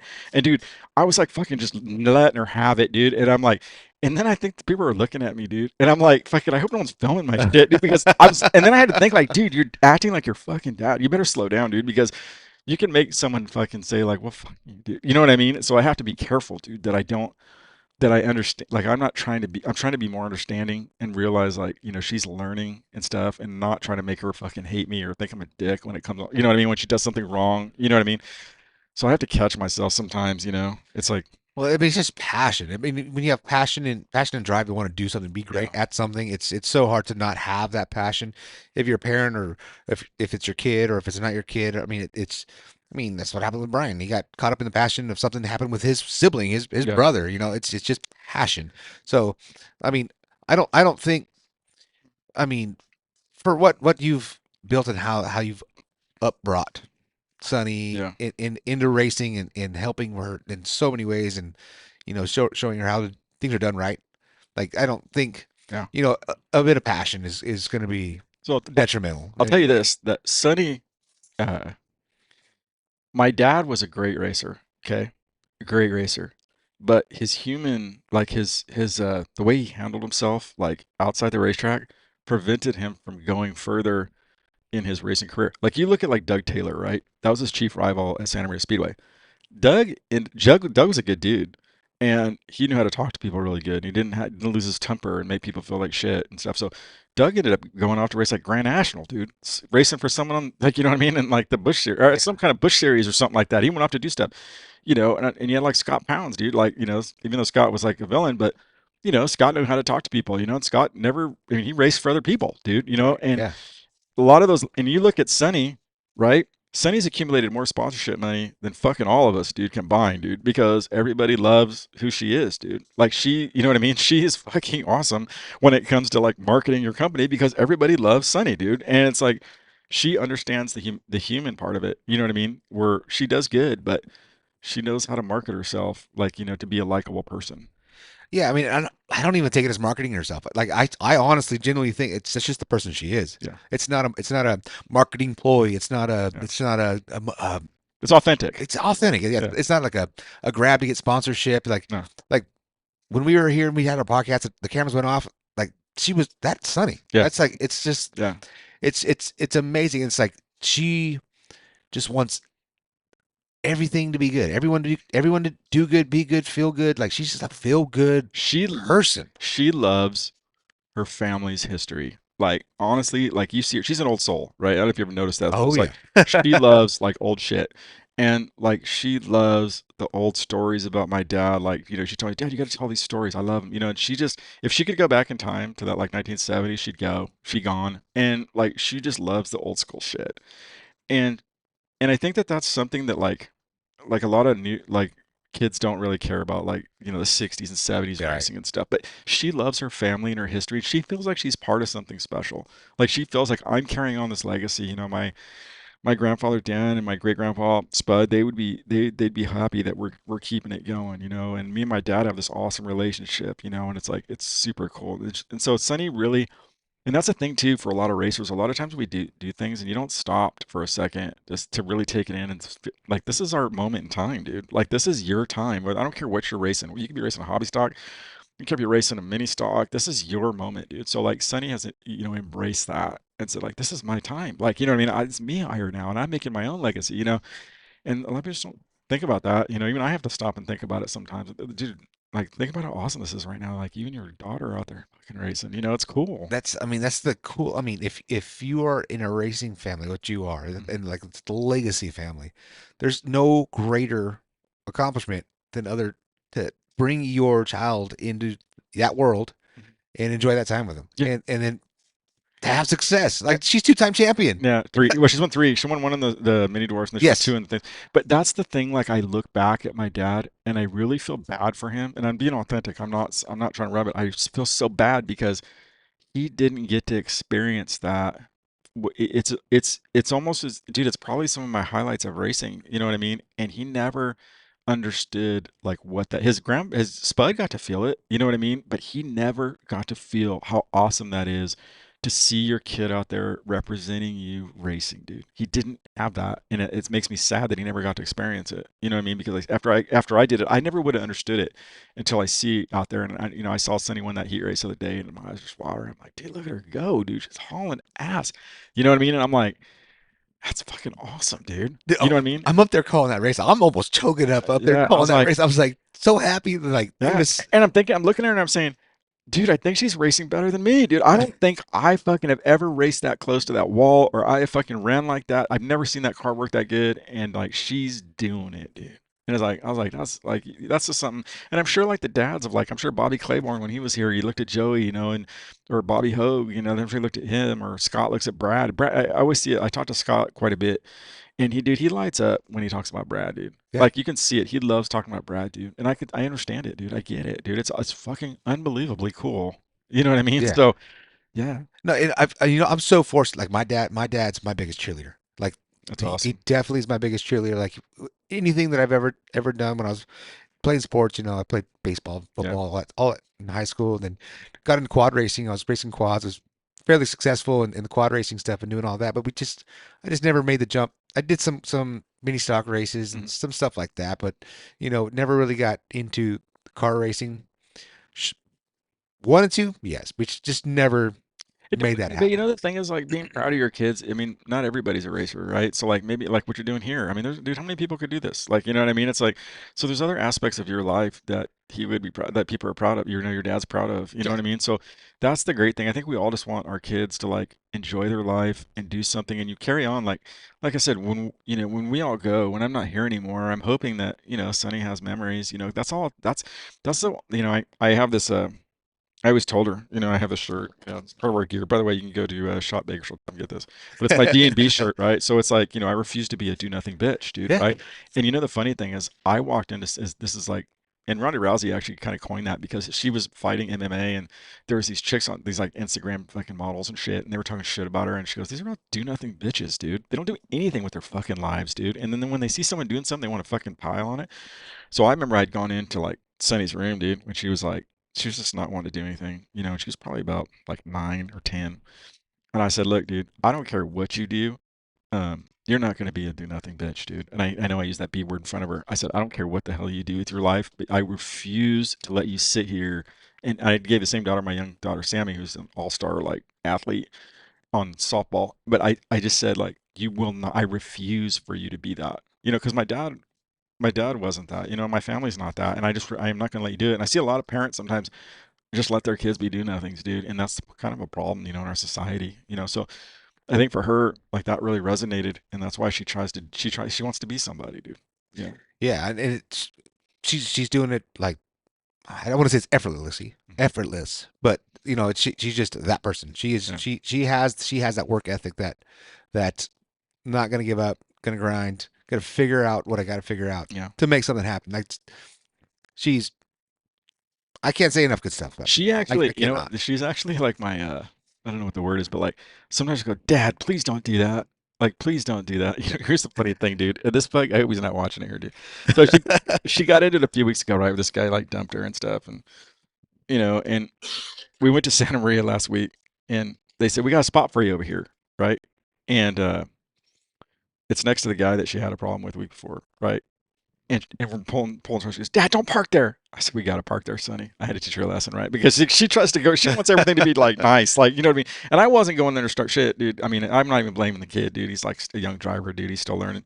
But I was kind of like, she's like, Dad, please don't. So, like, she goes through life and she's like, tries to, like, Avoid all yeah, confrontation. she knows like she doesn't want things to turn like shit. You know what I mean? And Yeah. so, but I told her too, you can't just cower from things, dude. You got to take things on head on in racing, especially. So I'm trying to teach her that fine balance of like, you know what I mean? Of like, stand up for yourself. But yeah, I get it. But sometimes she'll say like, Dad, don't write that on Facebook. Don't write that. Take that, especially on B-Tuff, dude, because like, I get into it with those guys, dude. Like, unfortunately, I'm a conservative fucking page and I'm getting into it with all these liberals and stuff. She goes, Dad, don't do that. Like, don't go on TikTok. They're going to go after your house. And so, but yeah, she's kind of like I don't know, she's kind of like the adult in the room sometimes for me. The voice of reason. Yeah, she's the voice of reason, dude. Seriously, like, you know, and I was never, like I said, it's like, Yeah. It's like so like yeah. I think my parents would be stoked like on who she is. They think she was an awesome. And Spud too. They would just think she's awesome. Yeah, that's. I mean, I'm just a broken record over here. I'm so such a Sunny fan. Yeah. I am such a Sunny fan, Yeah. and like so. Your youngest daughter, she's softball, like full on softball, was nothing to do Sammy's an with race. athlete. Sammy's like, 'cause I've seen. I mean, She's I follow all your social media stuff, yeah. so I mean, She just I've got seen all A's. Sammy. She broke some kind of family record. I don't know if anybody in my family has ever got all A's. She just did it. And she's just like softball, like yeah, she's got her own little thing. You know the thing is, it's hard. Is like I pay so much attention to Sunny because see, Sunny's my clone. Like me and Sunny, I'm not even joking. This isn't even exaggerated. She'll tell you this. Like we were best friends, dude. As she grew up, dude, we were tied at the hip, all like through her most of her life, dude. We went did everything together. It didn't matter what it was. Well, Sammy is more like her mom who plays softball. So they're like they've got more of the relationship that me and Sunny have. You know what I Mhm. mean? So, but I have to stop sometimes and make sure that I pay attention to Sammy. You know what I Yeah, mean? Like I yeah, have to, because Sunny gets so much like runtime with me, dude, that I have to stop and like remember that, dude, you have another daughter. You can't just like not, you know what I mean? Not pay attention to her. right, yeah, Yeah. yeah, yeah. But But it's so difficult. Like if like I got my son, my 2 year old, mhm. like it, that kid is my already my Yeah, spitting image. Like same yeah, mannerisms. Like kid loves playing on his guitar, loves messing around, loves belting, singing. Like we were on here earlier, he's already on the microphone, like yeah, messing around, doing all that stuff. Like, and my daughter is not that. yeah, It's but there's two two different things, but I definitely see like, yeah, and it's not like you're juggling. And it's not playing favorites. It's not yeah. any of that. But it's just like when you have somebody that is all like that is you. Hmm. That is Yeah, like dude, you. that's the thing is like you're seeing like yourself, right? Even with my Sammy, and I see it like you're actually getting a version, you're getting a vision. You're going in a time machine to see what you were like when you were a kid. Like here's the one thing, like Sammy's like this, and this is something with my dad that like I always had a problem with. It's like my dad was real stern, right, and crossed the line so many times, dude, when I was a kid, and but when I was one of those kids, those kids that smile all the time, and when they're scared they smile. Yep. That was me, dude. And so like I'd be like my fucking either I was getting knocked around or whatever it was, or getting yelled at or something like that. My dad would go, "Knock that goddamn smile off your face." And I'd be like, I was like trying to like shut it down. Sammy's kind of the same way. Though. I don't yell at Sammy, but Sammy's always got a smile on her face. So like when I see her, I see me, dude. I'm like, I get like who she Yeah. is, dude. She's always got that smile that's just like always on her face. It's like that, just protective layer Yeah, and of then when yeah. she does like when she does cross the line, when she starts to tear up, she'll try to like smile and act like it's, and then her eyes water up. She's still smiling, and I'm like, I get it, dude. It's like it tears me apart a little bit. That was the thing too. Like when I was a kid, man. Like I can tell you a couple stories about my dad. Like as far as the race, it's just crazy shit, dude. Like that's crazy. So here's a good story. So when I was about Sammy's age, about 9 or 10, my dad, I never knew when it came to my dad, like who his friends were. Like because like for example, there was a guy named Bill Kavanaugh who used to race at Santa Maria back in the day, and fucking they invited us over for dinner, dude. Like we were there. My dad would take him under his wing, was helping him out. My dad helped people out from time to time. He met him through Kirk McCosh, and we go to his house. And they invite. It wasn't just like, hey, a bunch of racers are coming over. Want to come over? No, dude. They fucking him and his wife Bonnie at the time, fucking invited me and my mom, and my dad over for a fucking steak dinner, dude. And it was nice. We sat around there and all this, right? Fucking fast forward 6 months. Um, Bill had gone out and bought a PRE late model. Okay. Gary Sigmund from Ascot, my dad's probably biggest rival, dude. He was a car builder, dude, and he wrote back in the day. I don't know if you know this. There used to be these books called the handbook to like street stocks, or like the racer's guide to like street stock, and the Uh, racer's guide to late models. He was the fucking author on one of those, dude. Like he was fucking way ahead of his time, and he had a badass car at Ascot. Even in the posse cars, he had Steve Vaughn racing them. In the Circle Six cars from Ascot, he was fucking just smart, dude. And anyway, him and my dad are rivals at Ascot. And Shelly, by the way, Shelly Sigmund is a fucking sweetheart, dude. She's down in Ascot, and I love her, dude. She fucking is our biggest fan when we go down there, dude. mm, She loves Sunny. She's a fucking nice person, dude. But anyway, my dad fucking did not like Gary. Well, Gary didn't like my dad, and Gary wanted PREs to come into Santa Maria and race, dude. He's from down south, right? uh, But he got here. So he gets Bill Kavanaugh to get a PRE. Now this car's fucking badass, dude. I don't know if you can ever look pictures of it. I think I might even posted it. It's this blue car, fucking slanted at fucking hood. I mean, it was fucking dope, dude. And I think he won the championship, dude, that fucking year, '83. My dad was such a poor loser, dude, sometimes. And anyway, we used to sit home every night with lap trays every night religiously and watch TV. Mom, my dad, me watching TV. And we're sitting there, steak and beans, dude, right? Fucking good dinner. And I just say, like, I don't know what we're talking about. We're talking about racing or something like that. And I say, boy, Bill's car looks real nice this year. Dude, my dad takes his tray with fucking steak and rancho beans or whatever, throws it across the fucking living room, dude, like on the shag fucking orange rug. And he says, God damn it, don't ever mention that fucking name in this fucking house again. Do you understand me? Like that. And I'm like, holy shit, dude. Now, dude, I didn't get the fucking memo that they weren't friends anymore, right?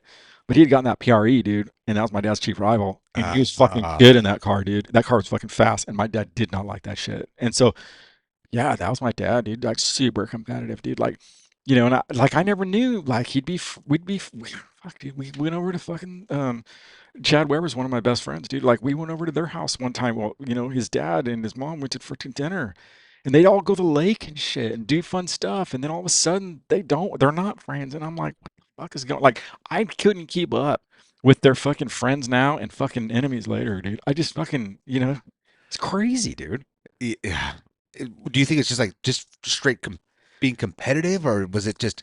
I mean, Some of it was my dad's attitude. Like, I don't mean yeah, I don't know your family. I don't want to be like my dad was like my dad was a really like competitive person, and when you're that competitive, you can become like a sore loser. Like yeah, you just can, dude. And it's like, you know, for whatever reason, like he didn't like to be beat, dude. Like he'd have great races with sometimes, and he did appreciate people racing him good, but there was times too where he could be a poor sport after a race, dude. You know what I mean? And it was he was competitive, dude, to the core. And and his attitude, he just had to, he'd fight a lot, and sometimes you're drunk and you're fighting people you shouldn't be fighting, and you know what I mean. It's like, yeah, dude, it was a crazy time. I remember one time, it's fucking. We're actually putting this video. I think Sonny has this fucking video coming. And I've told this story. This is fucking crazy.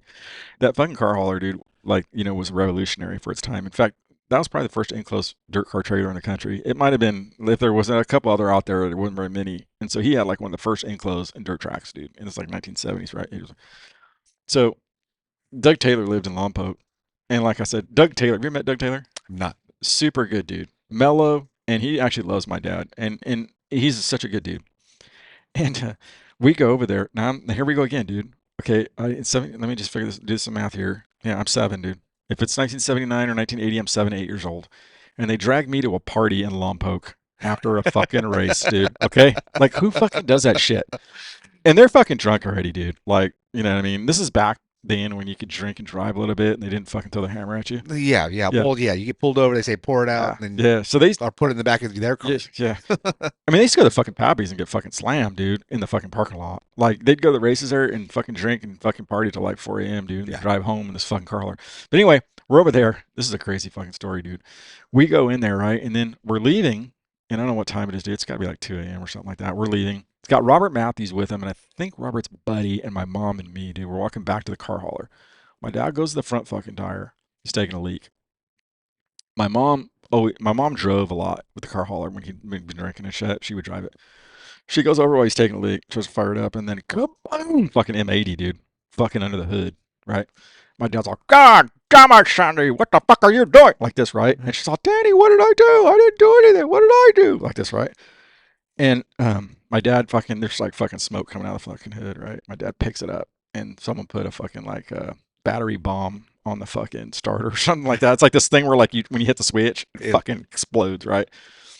And he's all like, God damn it! And he picks his fucking hood up and he slams it fucking down, and it's just a fucking beeline right back to that fucking party, dude. I mean, just like. God damn it! Like, he's like fucking, you know what I mean? And Robert's behind him. We're like, oh, what's this fucking gonna do? Dude, I'm fucking 8, by the way, dude. Here's a fucking 7-year-old. You're fucking dragging back into that fucking party and you're fucking on fire, dude. You know what I mean? God, he doesn't care. yeah. Like, that, hey, keep Billy over there. I'll be back. You know what I mean? He's Doesn't have, checked out. he's fucking Yeah. beeline, dude.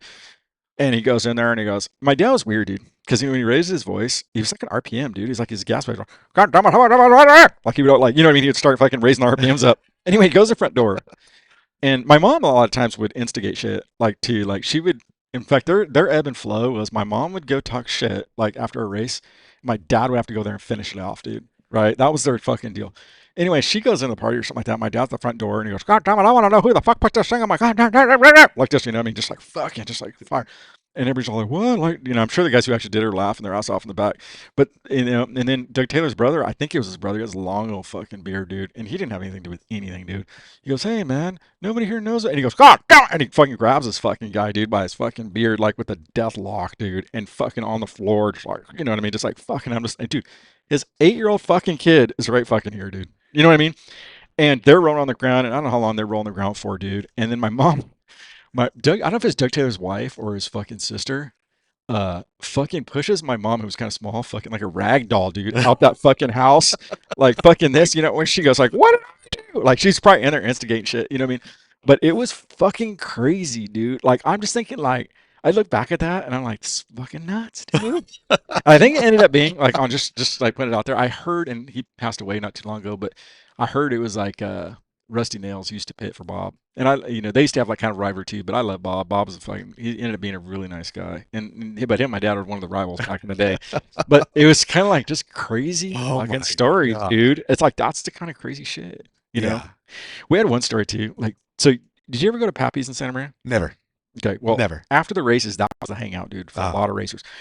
When you go to Pappy's, there's this one room off to the left, and that's where all the racers would go into. Okay, they'd go out and drink beers. Like they used to actually scale. Here's a crazy story. There's a Chevron right there off the freeway, and they have like scales for semis. right.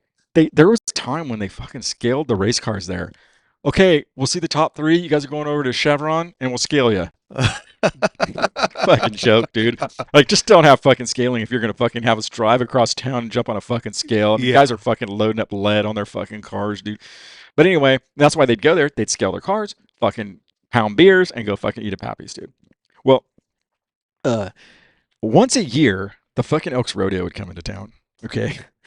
And the fucking cowboys, the drunk cowboys would meet the fucking drunk Oh racers, dude. my god. Okay. And dude, I can see where here we this is go, dude. going. Yep. And so you have and there's tension, dude. Like there's fucking tension in there, dude, because you know what I mean? You got fucking people starting to talk shit. They fuck on both sides, right? Oh shit. I'll never forget this. There's this fucking main window, dude. Like when you walk in, there's this fucking window. It's probably like about like a fucking 15 long by about like I don't know, dude, fucking like 7 feet tall. It's this big old fucking window looking into that fucking room that they all sit. And these fucking cowboys are sitting fucking right there. And my dad's fucking ripped off his ass, dude.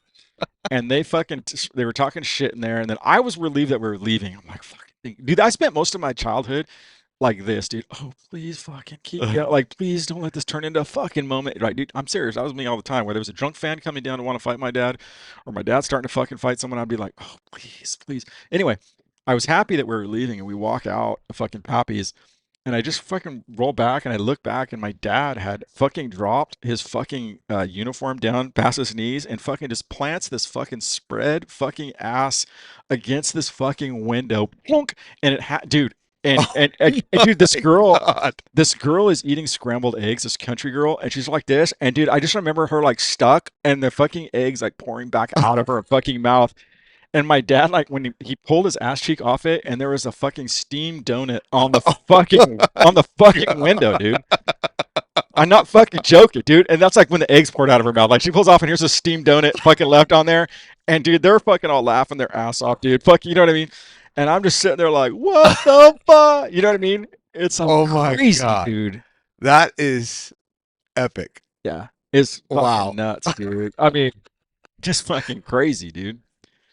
Yeah. Dude. And then I told you, I don't know if you didn't see my story on Team Simkins, I put this one. This is fucking awkward too, dude. Like my there was this guy that was so fucking bad at racing. I don't know if you saw the story, but I'll say it in case these other guys didn't hear it.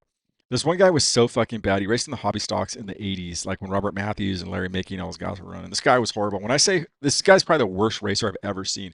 He'd like go down the straightaways like this and then fucking slam into some fucking car and all this shit. Well, this guy was my brother's favorite fucking driver, dude, because he was so bad that fucking Mark would fucking race down there and fucking go, all right, dude, I gotta watch this shit. Like fucking, he'd be like, you know what I mean? And he'd go, he's gonna get him. He got his ass. Fuck yeah, dude, he got him. Like my brother, like this guy brought my brother a lot of joy, dude. Yeah. Like he fucking loved him, dude. Anyway, we're at the shop on Sunday, and I think we even talked to my dad about it at some time, or I don't know, dude. But we're at the shop, we're like crushing cans and shit, and this guy fucking pulls up. Now my brother's fucking starstruck, dude. He's oh my god, That's him. he's It's him. here. He's fucking here, dude. Like you think Michael Jackson walked in, dude. He's all like, fuck, he's here, dude. Like that, you know? And the guy's ordering up some fucking plastic, dude, right? And my dad had at that time my dad had a shop there called Triple S Engineering and it was like on Betaravia and it you know, it was he was a part dealer. Like he was like he worked on race cars and sold parts. Anyway, this guy shows up. And my dad rings him up like normal, dude. Like fucking this is normal. Like, okay, here's a fucking two thing, okay? Like that. And the guy goes, and then the guy starts, he goes, I'm just gonna say how it went, and we're sitting there and we're fucking like, oh, dude, this guy's here, and you know, we're hearing a story, and he goes, yeah, Danny, you know, car's getting a lot better, and I think I'm driving a lot better. And then my dad, in an instant, dude, he goes, that car's not getting better, God damn it, you're a fucking squirrel, like that. And then he goes, the guy, me and my brother, like, what the fuck? And then, dude, the guy goes, what? I thought we were friends. Danny goes, we're not friends, God damn it, you're a fucking squirrel. He goes, you hit everything out there in the fucking racetrack. You get the fuck out of the shop and don't you ever come back here again. Like that. And then he just fucking walks off. And me and my brother like, what the fuck, dude? Like that, it was fucking weird, dude. Right? And that's kind of like fucking, but it didn't stop there, dude, because there's a fucking kick to this fucking story. But I was like that was us, dude. Like you never fucking knew, dude, when the switch was gonna flip. You know what I mean? It's like, fuck, man. And it's like, I go to now back in that time, I was in school, and I was one of the small kids, dude. Right? I was small, and that motherfucker's son was big, dude. And I'm walking down to fucking school, like I'm walking with my shit, and I just get a fucking shoulder and fucking launch back about fucking 7 feet into the fucking lockers. Boom! Like I'm like, what the fuck? You know what I mean? And he goes, hey motherfucker, that's my fucking dad. Your fucking dad talks shit to you. And I'm all like, huh? And he's all like, yeah, and I'm gonna kick your fucking ass because of it. Like that. I'm like, holy shit. I got lucky because I don't know how I got out of it, but he didn't do anything. But I remember being at the races that next week, and that guy had some fans or friends, family there, and dude, they were flipping my dad off to no end. Just Oh my fucking like, god. fuck you, Simpkins, like for 30 laps. Fuck you. You know what I mean? It's like, that was it. That was weird, dude. Like, you know what I mean? So it was kind of weird because I took the blunt from my dad having no fucking tolerance for a bad racer. And my brother got to see his hero fucking, you know, disintegrated in front of him, dude. It's just fucking weird, dude. Fucking, you know what I mean? It's like, fuck. But yeah, dude, it was like zero tolerance for some shit.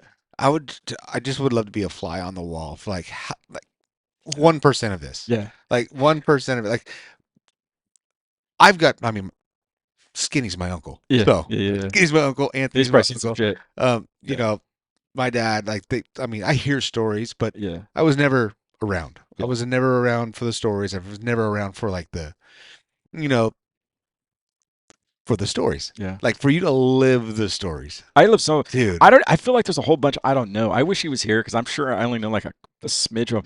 He did Bobby Claiborne and Randy Claiborne told me a story one time that they had gone to fucking Bakersfield Speedway and my dad had some fucking people that didn't like him over there. I don't know who it was, dude. I'm sure he had fucking his own share of people that didn't like him over there. And he fucking tells Randy and fucking Bobby, hey dude, do me a favor. I'm gonna go because right before I go to the man, he goes, "Hey, get that fucking trailer ready, dude, to fucking get the fuck out of here, dude." Like, so he goes out there and races, dude. As soon as he gets off the fucking track, fucking straight onto that fucking trailer, and they get the fuck out of there. I don't know what was going on, but dude, he had enough where he knew he had to get the fuck out of there, dude. So Bobby said that we fucking hauled ass out of there, dude. Fucking, you know what I mean? Your dad wanted to get the fuck out, you know? Get that the infamous the Hood Mike Hood freaking pistol out of there or I something. I don't know, dude. He just wanted to get the fuck out, dude. Like he was smart enough to know he got to get out of there. It's like, yeah, it's crazy, dude. Like he was like, you know, the thing is like, um, people didn't realize though. This is some crazy shit here. I don't think people know this. I don't know if I can share it, and it's nothing bad about my dad. It's gonna show people like fucking what kind of guy he was. You have to understand, my dad was a fucking villain in the fucking because when Spud ran the racetrack in Santa Maria, he said it was the worst mistake he ever did because my uncle Donnie and my dad were dominant Mhm. and they always caused shit. Like they were always fighting. They were fucking rubbing their wins in people's faces, and everybody hated them, dude. And my grandpa used to tell me when I started racing, "Hey, Billy, I'm just gonna tell you right now, when you start racing, you're gonna have a Simpkins hate syndrome, where people are just not gonna like you because you were Simpkins like that." And I'm like, okay, but he got to experience a lot of it, Yeah. and it was so bad. He goes, "It was so fucking bad, Billy, that I had to get the hell out of Santa Maria because he couldn't control it, dude. Like everybody fucking hated them, dude. Like all three of them." So he goes to Bakersfield to go run Bakersfield Speedway And they still hate my dad at this point, dude. Right? My dad's got he's just this fucking on he's just no nonsense dude. And he's fighting all the time, and he's fucking. So in the 60s and 70s, they really didn't like my dad too much. But then he started winning a ton in the 80s, and he started winning some fans over. He won 11 straight one year, dude, from inverted fields, dude. Fucking crazy. Yeah. He was dominant, dude. Fucking dominant. And he used to tell these guys, dude, like he was so bold that he would tell like I forgot who told me this. I don't know if his I don't remember who it was, dude, but he told like some of these badass racers, "You will not come over here and beat me on my fucking racetrack." Like, he was fucking that hardcore, dude. Like, he was serious. He wasn't joking around with him, dude. He's like, "You ain't gonna fucking beat me on my fucking race." And there was true. Here's the thing. My dad would come to Bakersfield Speedway or other tracks, and he'd win some races, dude. Not there were guys that were better, like because that was their track. Dickie Right. Shepherd was fucking badass. Scott Pounds was fucking good, but my dad could still go there and fucking win. There wasn't fucking many when my dad shit was on his A game, dude. Like dude, it was hard to beat him, dude. Like I At did Santa Maria. at Santa Maria. Yeah. It was just hard, dude. Like he was good on this 4 race series, dude. He was fucking hard to beat. And yeah, but he was just like he'd go through this thing, and so when he got while this is all going on, while my dad's like fighting and all this shit in the fucking 80s, well, he kind of slowed down a little bit in the 80s, but he had cancer, dude. People didn't realize. So like he in 1979, dude, he had this lump in the back of his leg, and they didn't realize like what he had. Like, well, the fans didn't. He had this thing called liposarcoma, which I think is the same thing that Rick Childress had. Okay. I think it's the same thing. I think it's called liposarcoma, and it's a fatty tissue that it goes to your like it attaches to your muscles and shit. And the thing is like when it's managed, it's not manageable. You have to have some serious surgeries, but like they would remove the tumor and then they take a bunch of muscles with it, right? So they're taking this big old tumor, softball tumor off the back of his leg, and then it's kind of funny because they took it off and they put him in a cast, and then he went over to Ascot, broke the track record because he couldn't get his foot off the fucking gas, dude. Because he had this cast, dude. And he says, I couldn't get my fucking foot off the gas, dude. But he goes anyway. So this would happen. He'd get these like tumors, right? And nobody really knows that much. My dad was not the kind of guy that's gonna go walk at like some cancer fucking deal, dude. Like Yeah. he did not want to be known as a guy with cancer because he doesn't want people to treat him different. So people didn't know he was battling cancer, dude, through the fucking all through the 80s, dude, for sure. Late 70s through the 80s. And And then that's when like cancer was like a terminal. Like it could be terminal terminal. right now, So like even with what kind of thing. he had, it's a slow growing tumor. But the problem was is like if it gets into your like if you get on your leg, you can remove some like muscle tissue, or if you get on your arm or something like that, right? But if it gets into your organs, it's Yeah. it goes like wildfire, Yeah. dude. So anyway, they'd remove like a lot of shit. Well, every couple of years he'd have his race schedule out, and he'd go to UCLA and he'd be like, okay, I can have that tumor removed here because I have a fucking race I have this weekend off. You know what I mean? He'd schedule his fucking operations for these tumors like around his race schedule. It's crazy, dude. And then this went on, dude, until like 19, I think it's 87. No, probably 89. I think 88, 89. And they say, you have a tumor on your fucking hip. And he goes, okay, well, here's my schedule. And they go, no, no, no, you're gonna lose your leg, dude. You're gonna lose it. And they, you know, and so, and mind you, dude, this is someone whose whole life is racing, right? And you just told him you're going to take away it was actually his gas pedal leg. So it's his right leg. And they tell him you're going to take your leg, dude. You know what I mean? And so he fucking immediately starts fucking engineering his race car to race with one leg. He's testing like he's tried a hand throttle on his race car. He didn't like the way it felt. And then he made a thing where he moved the gas to the left, and he had a clutch like a I've seen Jackie Wood use something like this, but it's like a clutch with a hand, like a hand clutch. You Yeah. know what I mean? So he instead of having like foot on the gas and brake, he'd have to do this with his foot, right? But then he had to teach himself to like use your brake foot as your gas, which is kind of hard. You know what I mean? Especially if you're like like throttling. But he goes out there, and then uh, he fucking has this operation. Now a lot of people have heard the story, about his doctors tell him not to get back. He doesn't want his doctors tell him like, I don't want to even hear you're back in this car. Yeah. So he says, Yeah. he goes, It's doctor's not for nightmare. at least for fucking 2 months, because he says the dude, people losing their leg, it takes a long time to get back to like just walking, dude. Like what I mean, or getting shit back. And he just says, okay, I won't fucking tell you. And so he's back in that car in fucking 2 weeks, dude, after a fucking leg amputation, which is fucking insane, dude. Right? But here's the thing people didn't know: when you lose your leg or you lose a limb, you have these things called phantom pains, and when you have adrenaline, like you're out there racing, your adrenaline holds off the pain. And then he'd go out there and he'd fucking just be like, racing, and he's not quite as good as he was before at this point. Like when it's new, I mean, dude, he's on the lead lap, but he's just fucking trying to fucking like learn how to race all over again. You know what I mean? And then we go home after the races, and the adrenaline wears off, dude. And it's just me and my mom and my dad there, and I'm in the room, and he's fucking screaming, dude. Like if we were in Rome and someone was getting fucking tortured with fucking like a hot poker being jammed through their body. That's he told me. He was screaming, dude. Like if imagine a man or you screaming with everything you had in fucking pain agony, dude. That's what was going on in that room. My mom's trying to coach him down. You know what I mean? Dude, it's not real. It's not real.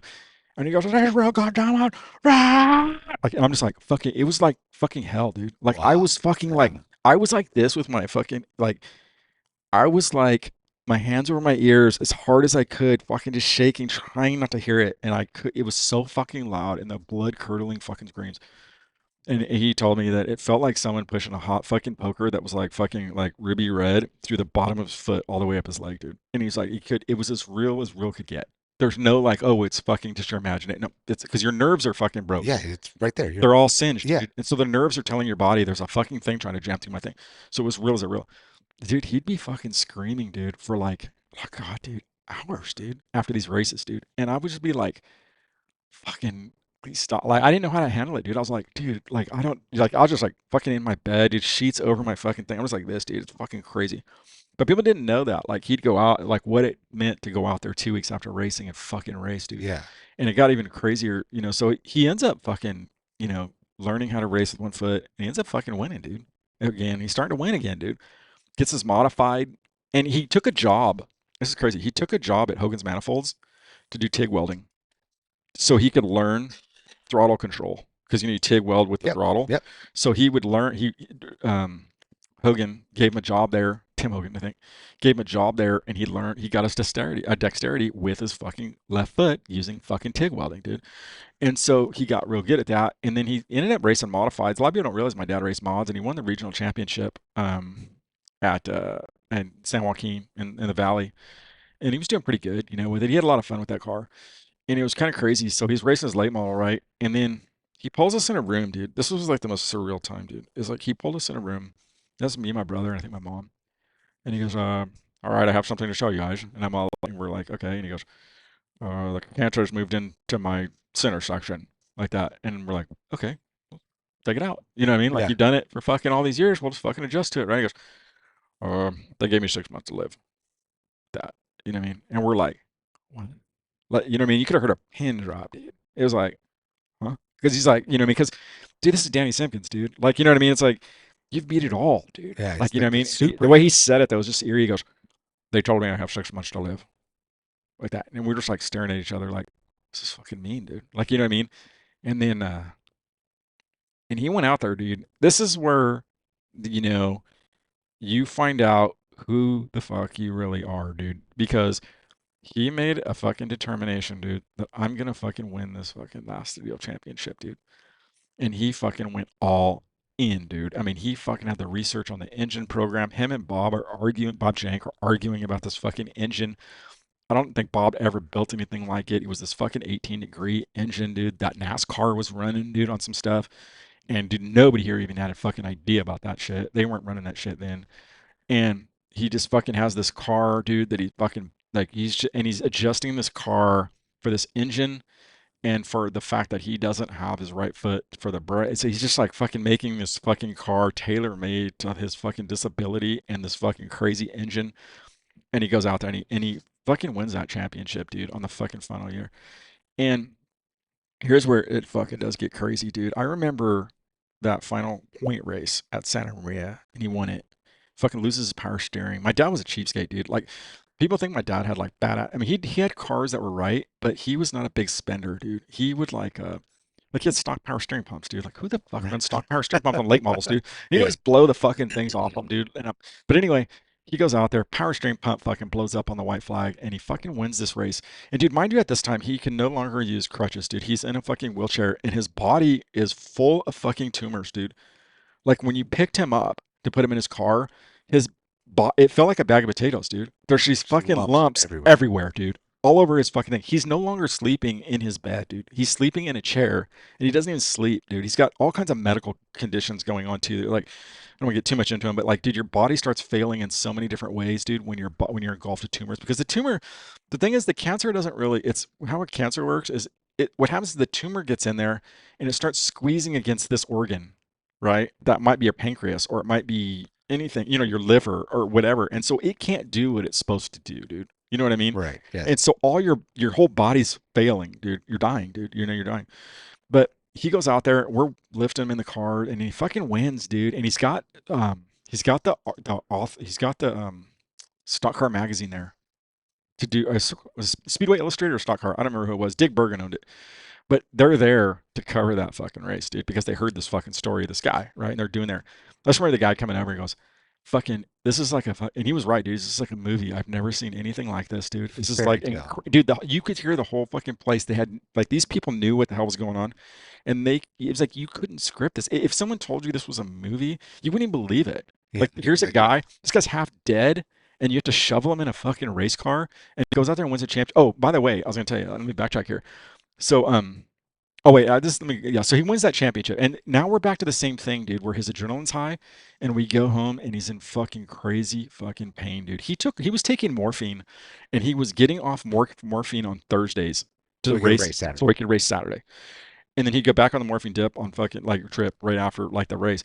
But he was in fucking chronic, like fucking like serious fucking bad pain when my mom would have to do it again. My mom's over there trying to fucking calm him down, like he's just fucking getting tortured again with this body that's fucking just like full of tumors. You're sitting there with a body full of fucking tumors. He's got one more race coming up, dude, right? And Doug Ford knows this is a fucking like and they're writing the story at Circle Track. They actually write it and they give him the he never saw the article, but they give him the like the proof to make sure that fucking all the shit's written right, and stuff like that. And and this is a crazy story too. Well, I'll get to that. So there's one more race. It's the Triple 33, which is an open race for Santa Maria, and they're all there, dude. Pound's there, Drake, uh, Hogue, um, Demitz, the fucking top dogs are there, dude. They're here, right? Silva. I mean, these guys are badass. But Hendren, dude, these guys are fucking just dope, dude. These guys are the baddest fucking late model racers. He goes out and he wins. His doctors though, UCLA Doctor Eckhart, I think, called Doug and said that Danny's not going to make it, dude. I know you have this thing you want to do for him, and you called because Doug had called his doctors and dude, and he says he's not going to make it. He won't be alive. And and Doug said shit. And my fucking dad made it to that fucking race. He's just fucked up, dude. Like seriously, like he's just running on will at this time, dude. Like Right. you know what I mean? Like you're not even like he should have been in the grave, dude. And he shows up and he fucking wins the trophy dash, dude. Right? And it's a badass fucking race, dude. If you ever go watch it. And then they retire his number there, and it was a fucking great speech that he gave, dude. And it's like fucking one of the best lines ever. And it fucking summarized it, They asked him if he wanted to thank anybody. He first said no, and he goes, yeah, give me that. And he goes, there's so many people that helped me over the years. I want to thank the fans, because half the years they were booing me and half of them they were cheering me, but at least they knew who I was. And that is like the description of him, dude. Like, they booed him, they cheered him, but they fucking knew when you saw fucking the 68 show up, dude, you knew the fuck he was, dude. You know what I mean? And so, yeah, he went out there in the first race, power steering blows off, and he's like, I don't know, I think he's racing like in the top three or something like that. And then Michael Donnie and Lyle got there, and they're fucking trying to fix this fucking stock power steering pump. They get it on there just fucking in time for the fucking race. Him and Jerry are out there. And Jerry's leading this thing, dude. And the fucking lights go out, dude. Fucking straight up black, like lights go out. Why it's on the yellow, right? Thank God it was on the yellow. And we're sitting there, and when the lights come on, Jerry's gone, dude. Jerry overheated, and he went in the pits. My dad's leading, and dude, I'm not kidding. This is one of the epic battles, dude, that I've ever seen at Santa Maria. My dad and Steve Hendren, dude, for this fucking last like 15 fucking laps. Where my dad's on the fucking top side. This is a hammer down track. Steve Hendren's underneath him, dude, and it's this fucking epic race, dude. It's the fucking baddest, one of the baddest late model duels I've ever fucking seen. And my dad just fucking like, dude, my dad would go up against the fence and Steve would pass him like this. My dad fucking just do one of these, down the back chute. Momentum. Yeah. And dude, and my dad had that, like I said, these guys have badass fucking cars, dude. Like even the Santa Maria cars can't hang at that point. Like later on, Steve Drake would be badass motherfucker and all this shit. But at this point, the Santa Maria guys aren't in contention with Hendren and fucking Silva and like you know what I mean. And these guys, dude, they have badass better shit, dude. And so, but my dad was pretty much the only Santa Maria car that could fucking hang with him, dude.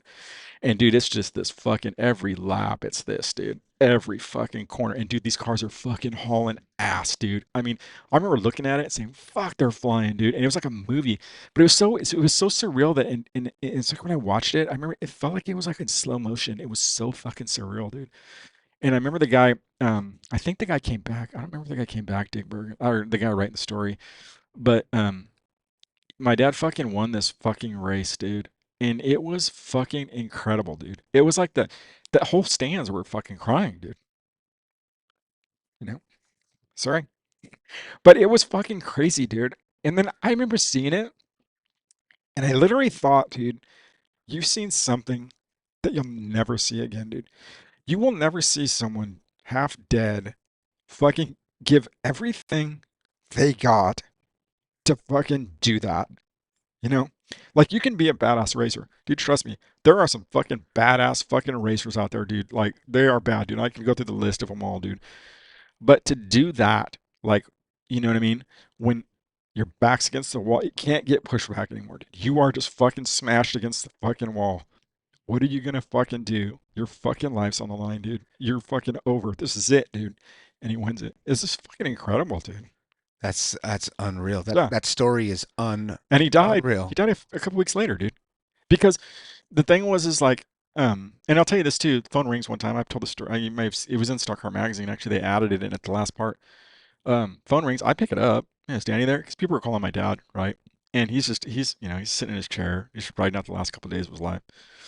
And he's talking bullshit with this guy, dude. My dad calls me and goes, "Hey, Bill, you know who that was?" And I'm all, "No." He goes, "That was Dale Earnhardt." Dale Earnhardt had called him, Wow. and he called, bullshitted with my dad for like a half hour, and then he called my dad his fucking biggest hero, dude. You know, and it's actually in the magazine. I mean, I think what happened is I think the people writing the story at Stock Car had gotten a hold of Dale and just filled him in on this fucking story. This incredible fucking story. And yeah, he called him. He called him his great hero. But yeah, he died like a couple weeks later. But it shows you that like once you lose, like this for cancer patients. In fact, his doctors at UCLA they did a documentary on him, right? And his doctors at UCLA bought a bunch of copies of it to give to their patients because they said this is fucking insane, dude. Like Yeah. his doctor said we've never seen anything like this, dude. This is not something we're not only like someone out there, maybe they jump in a car and they're doing some laps, but to go compete at that fucking level, like high end, you know what I mean? And you're like half dead and you got one leg and your body's full of fucking tumors where your body's like deformed. It's like to do that is like they just said, I can't believe it. It's like this is like beyond like anything we can even fucking comprehend. And That's will. That's will. Will on top of will on top of will on top. yeah, Just will and passion. That's yeah. And if you look at those, the thing is that if you go watch that race, which is an amazing race, dude. It inspires me every time I see it. Those moments that he's racing, he's not a guy with cancer, dude. Like he's not like he's not thinking I'm dying. I'm not, you know what I mean? I'm not going to be here in 2 weeks. I'm going to be dead. I'm fucking full of tumor. He's not thinking of that, dude. He's all in on fucking racing, dude. And it's like, you know what I mean? And so for that one moment, dude, he fucking didn't have cancer. And it's fucking awesome. that's dude. That if you're not crying watching this, No, it's there's something fucking wrong with you crazy, because dude. I'm right here like Yeah, wow. it's It's dude. I mean, I had no idea. I yeah. had no idea. Yeah, it was fucking crazy. And then, like I said, it's like, 2 weeks later, he's gone, dude. And we're like, fuck, dude. Like, we just won the fucking shoulder. We just won the big race. Like, he's not here. And, like, that's the problem my mom had. Like, here's this whole thing that's full throttle, and then all of a sudden it stops. You know what I mean? And, That like, was her whole life. yeah, it's kind of like everybody's like, nobody knows what to do, dude. Like, what do you fucking do? You know what I mean? It's like, dude, what do we fucking do? And so like I think everybody was trying to like deal with it like in their own way. Like everybody was dealing with something different. Like I had for me it was like I had a bunch of unresolved things that mentally I was trying to figure out, and my mom's trying to figure out like what do I do? I remember she came in, she goes, "What do I do, Bill?" Like or that, or said to my brother like, "What the fuck do I do?" Like this. And we're like, oh, fuck, we don't know, dude. It's like you know what I mean? It was like. It was surreal, dude. Like it took us about fucking 3 years to fucking figure out what we're supposed to do. So what were you doing at that time? So you were what 20? You're Yeah, 20 like or 20s. I was 20, I think 20, 20. 20, 1920 or something like that. What am I doing like when he dies? Yeah. So he's in our house. He decided just to live out his life in our house. You know, my Uncle Donnie's there and my grandpa. And then I was in my bedroom and my brother's having a hard time with it. We're all just like, dude, you're waiting for someone to die in the room. You know what I mean? And then I just remember, dude, Michael Donnie came in and I was sitting in my room, you know, and I'm just like, you're trying to block. It's like waiting for something fucking to happen that is just fucking, you know what I mean? That's like dark. You know what I mean? And he comes in, he goes, your dad just died. Do you want to come see him? And I just said, no, I don't want to see. I didn't want to see him like Yeah. dead. It's like weird. You know what I mean? It's like weird. I just like, yeah, dude. It was like, and you know the thing was, dude, is like, I will say this, dude, and this is like, I don't tell fucking anybody this shit.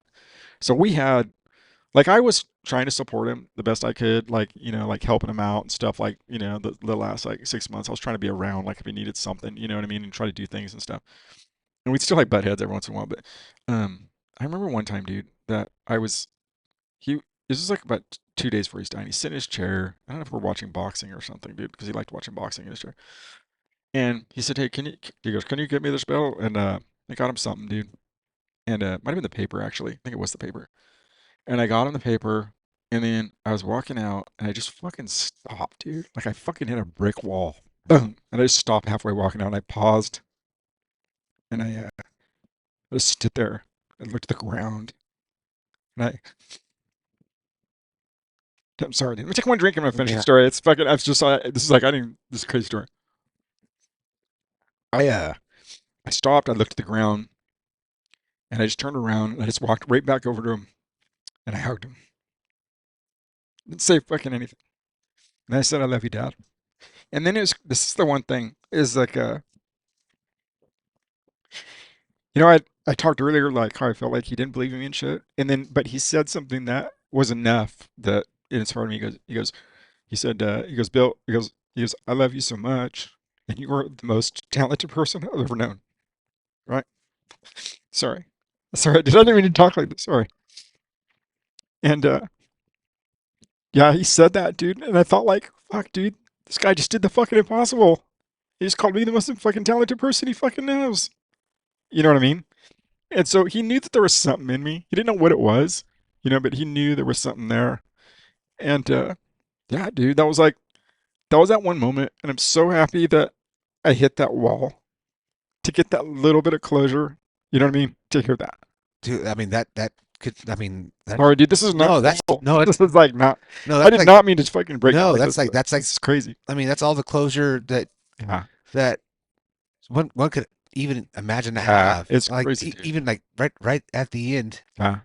I mean all the shit that he Yeah. went through, all the everything, all the fights at 8 years old, like being able to experience that last thing to show you what not giving up is, Yeah. and like all that shit that happened, and then you got some resolve. Yeah. Yeah, totally. Yeah. You got I got enough because if I didn't have that, I'd always think like, "Fucking, do you think I was just a fucking lop?" You know what I mean? And it was like that's he unreal, he dude. made sure that he fucking told me those exact words and he meant it, dude. He wasn't joking around, because I was doing stuff, that he was proud of. Like I was going to college and doing some stuff, and he said, he goes, "You're the most talented guy I know, dude." And I just said, he goes, "I love you." He goes, and he said this, he goes, and this is kind of hard too. I'm gonna get through this.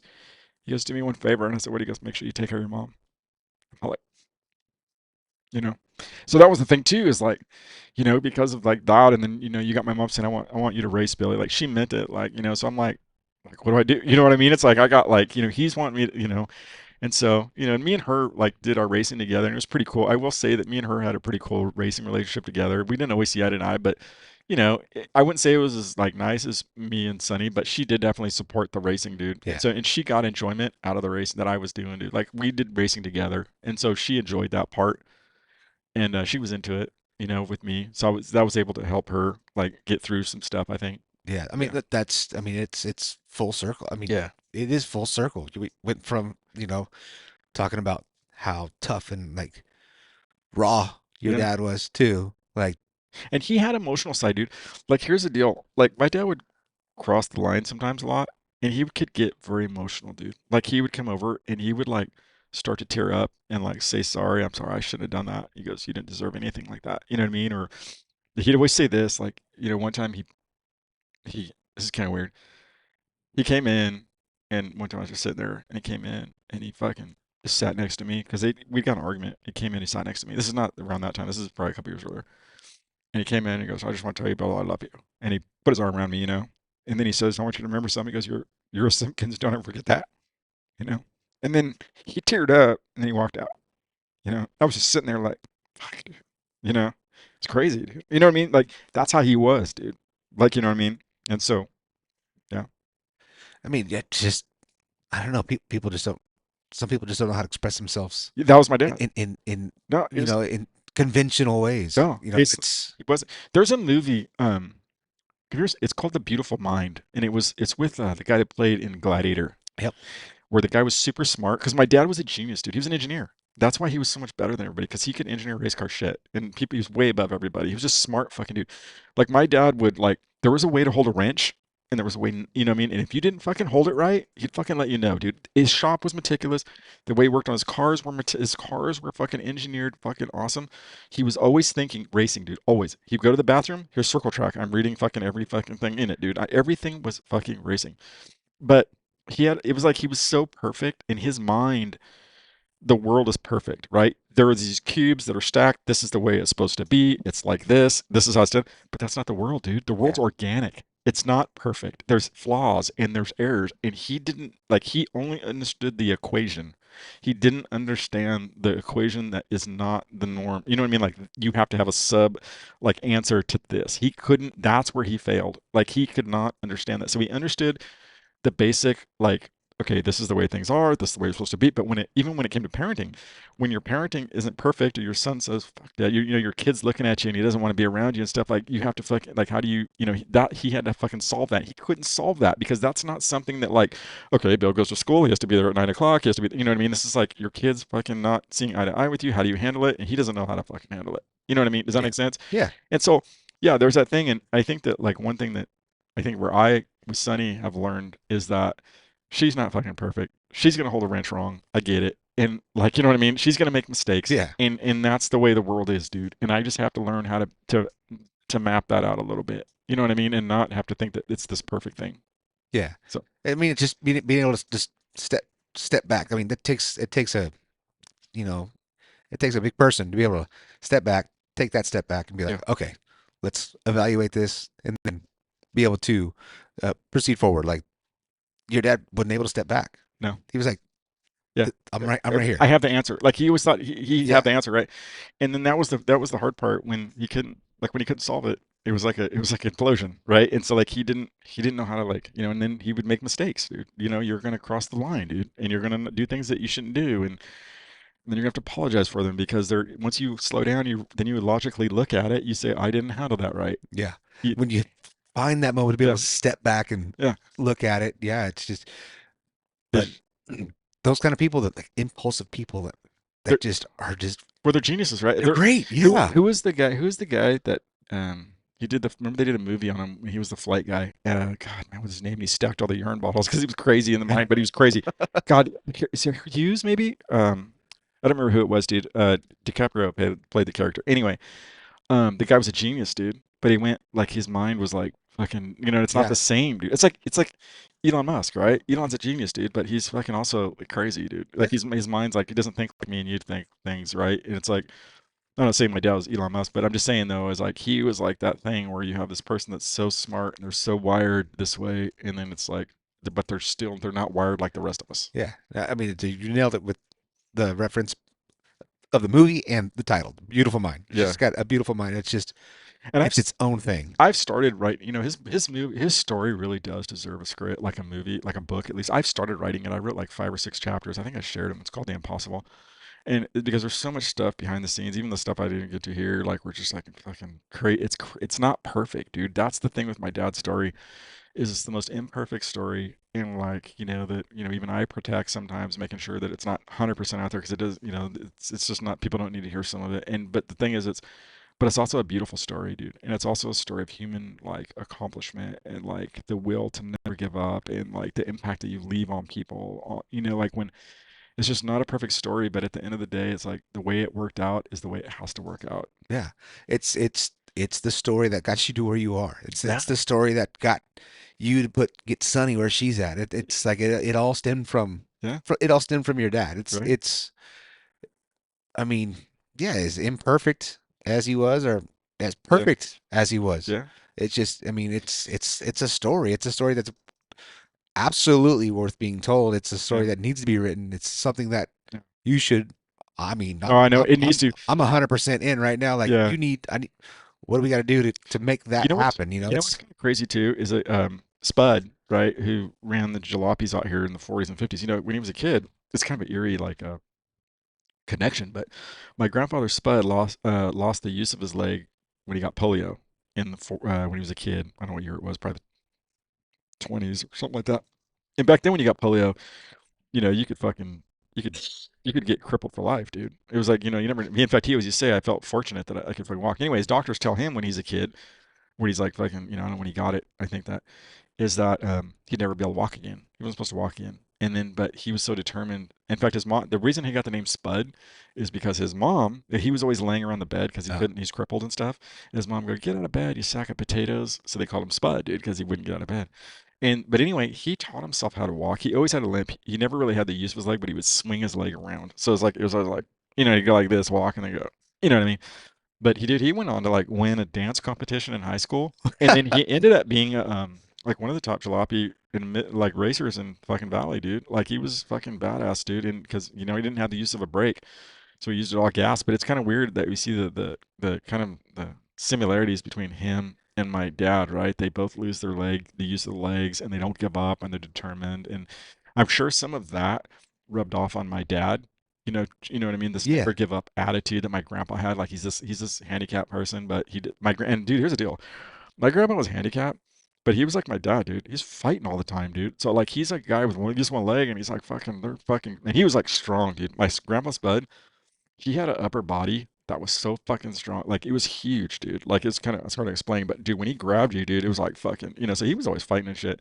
So my dad always saw that shit. Like here's my dad. He's using one leg. He's fucking rolling around the ground fighting at the fucking speedways, dude. You know. So goes full circle. You know, seeing shit, dude, crazy shit.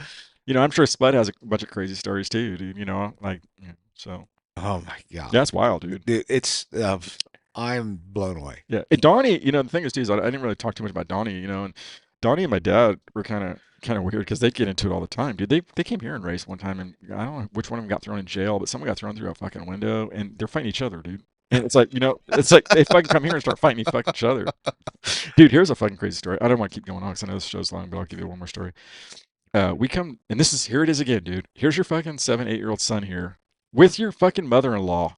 My grandma Lois is with us. We're at some hotel here. It's a 2-day race, I think, like a Harvey Hall show or something like that. And we're at a hotel, and the racers are fucking there and around this pool. Okay, and some guy goes in there and tries to throw my dad in the pool. My dad's got his uniform on, right? My dad goes, God damn it, don't tell her. Gives my dad turns this fun thing into like this not fun thing, right? My dad grabs this guy, fucking throws him to the fucking ground, and grabs his Adam's apple, dude. Like, God damn it, I told you I didn't want to do it. Like, he's gonna kill the guy. And I'm like, jeez. And I'm like 7 or 8, dude, fucking right next to him. Like, what, Dad? What are you doing? Fucking, you know what I mean? My grandma's like, oh, Danny, no. Like this, right? It's a fucking weird ass scene. And anyway, let's fast forward 10 minutes, and everybody had left that fucking deal because it was so awkward and fucking weird. You know what I mean? And Yeah, my dad's out yeah. swimming in the pool in his underwear doing the backstroke all by himself. I'm Oh like, my and I'm God. just like fucking 8. You know what I mean? I'm 8, and I'm like, this is fucking weird. Wow. I mean, I mean, that's what I'm saying. the hits just keep. I Oh, mean, the hits keep coming. dude, The hits keep there's coming. a ton of those stories, dude, of like just things not fucking right, and it's like just like watching it. And here's the thing: when you're like 8, your mind is like a sponge, dude. Oh, you're taking it all in. You're taking it all in, and Yeah, it's like it's having an impact on your body, like your later on in life, because it just goes into your memory bank, dude. Like those are some of the things I remember, dude. yeah. That's Anyway, it's fucking crazy, dude. That it, was Simpkins Racing, dude. It's like it was fucking, you never knew what was coming, but we've crazy story, dude. we've got to see this movie.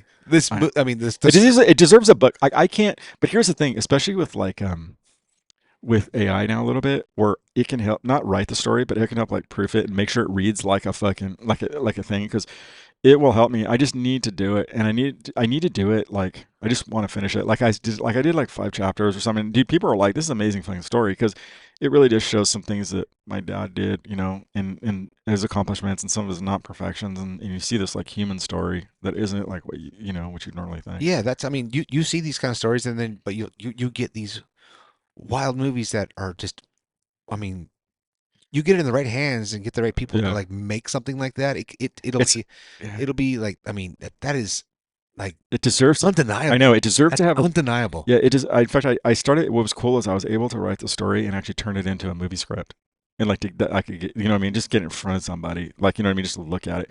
But it's such a crazy story that you wouldn't believe it. Like you'd say, dude, this didn't happen. Like you didn't. No, some guy didn't have cancer, full of tumors, and he died 2 weeks later. No, dude, it fucking happened. It's Yeah. real.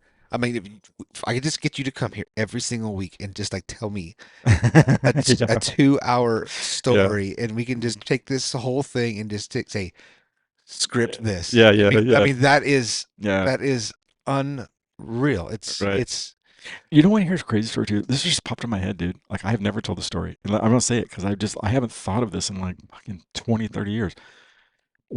So we went to a race in Canada. When my dad took Rick Becker's car, he used to race a '67 car for Floyd. I forgot what his first name was, but he asked my dad to go race this car in Canada. It's a 3 race series: Skagit, which was dirt; Evergreen, which was pavement, and I think Vancouver, which was might have been pavement or dirt. I don't even remember. But it's a 3 race series where they race some on dirt, some on pavement. Back in the day, they used to do that. They used to have races where they'd switch them over. yeah. Like you go maybe add a sway bar for the pavement track, you know, or whatever. Anyway, um, we were at Evergreen Speedway, which is a huge pavement track. Well, I say huge, it's like it's big, dude. It's a big pavement track. After the races, I had bought a sticker, a drag racing sticker. Okay, it was like I paid a quarter for it, dude. Okay, I go down in the pits after the races. I'm excited to show my dad the sticker. It was like a Winston, like it was a drag racing sticker, right? Dad, look at this. Where did you get that? I got it for a quarter over there. And he goes, let's go. And he drags me with my hand and Shane walks me, dude, like through the pits and in front of like it was like just sold out. Like I mean, dude, it was like Bristol, like and he's just walking me like just like I'm like dude, like you know what I mean? Like what am I doing? And he takes me and I'm just like, dude, what's he gonna do to the sticker guy, dude? Like you know, he's taking me back to the sticker guy, dude. The guy who's selling stickers. Yeah. My son bought this and he cannot buy this. And he goes like this, and the guy goes, dude, just keep the sticker. He can have it. Like you know what I mean? It's like you know what I mean? And he goes, okay. And then we walked back, but I'm thinking like dude, that was a quarter sticker that you know I think he's trying to teach me like fiscal responsibility, but still I'm like, dude, that was a quarter sticker that your son was just happy to show you. Just let him have it. And he did this like fucking like I must have been like a half-mile walk, dude, around this fucking speedway to fucking get in the fucking sticker guy's face to say he shouldn't have bought this. Fucking we want our money back, you know. And the guy's all, dude, just take the sticker. Oh my gosh. Is that crazy though? That's what I mean though. It's like I That's look, how black. I mean, I'm just getting like uh, your dad's just black and white. yeah, It's black and white. It's this is right. This is wrong. yeah. This is right. This is wrong. He's probably And thinking like, we gave you money to buy food, not go buy stickers or something like that. You know what I mean, or whatever. Not a drag racing sticker or whatever it was, dude. And I was he probably was like not even blaming you. He was blaming that guy. like, oh, He was something. blaming him for like, Selling stickers. why did you sell my son a sticker? It's That like, money was dude, for a it's corn like a dog. quarter, dude. It was Yeah. like, dude, it's nothing. I'm just like, let your kid have the sticker, dude. They're like, but that's it, dude. There's so many of those. I don't know why I just thought of that, dude. It was like, but there's so many of the stories, dude. It's like just like, I mean, I guess there's a story of fiscal responsibility in it that I'm not supposed to do that. But yeah, just the sticker story. I I heard it just here on your show. no. I just First time I've ever told that story. it's amazing. Like it just makes me like yearn to wish he was here Yeah, to like. No, I mean, I would love it. and I'm just saying just to hear if he could step back and say what he had to say about these stories and like well I was thinking this at this time or Yeah. I was thinking that at that time or It's kind of weird because ah, I thought that too. Like, you know, he would laugh about some of these stories, but dude, my grandpa Spud, you know, he was stern, dude. Like at the end, even like he would do the same thing. He'd have a switch, and if you crossed it the wrong way or you know, you said something wrong. But I will say, you know, one thing cool about Spud. Let me tell you a story real quick since I'm here. I'm sorry, dude. I keep telling these stories No, of I stuff. love it. This is, I mean, Dude, Spud was badass, this is dude. what we're here for. So listen, we're at Santa Maria Speedway, dude, and I'm racing the hobby stock my first year, and I just back then you could buy a motor from Speedway. They were pretty good deals, like my first year, and like you could get the motor from Speedway. It was like $600, and it had the short block. You put your heads on it, go race it, right?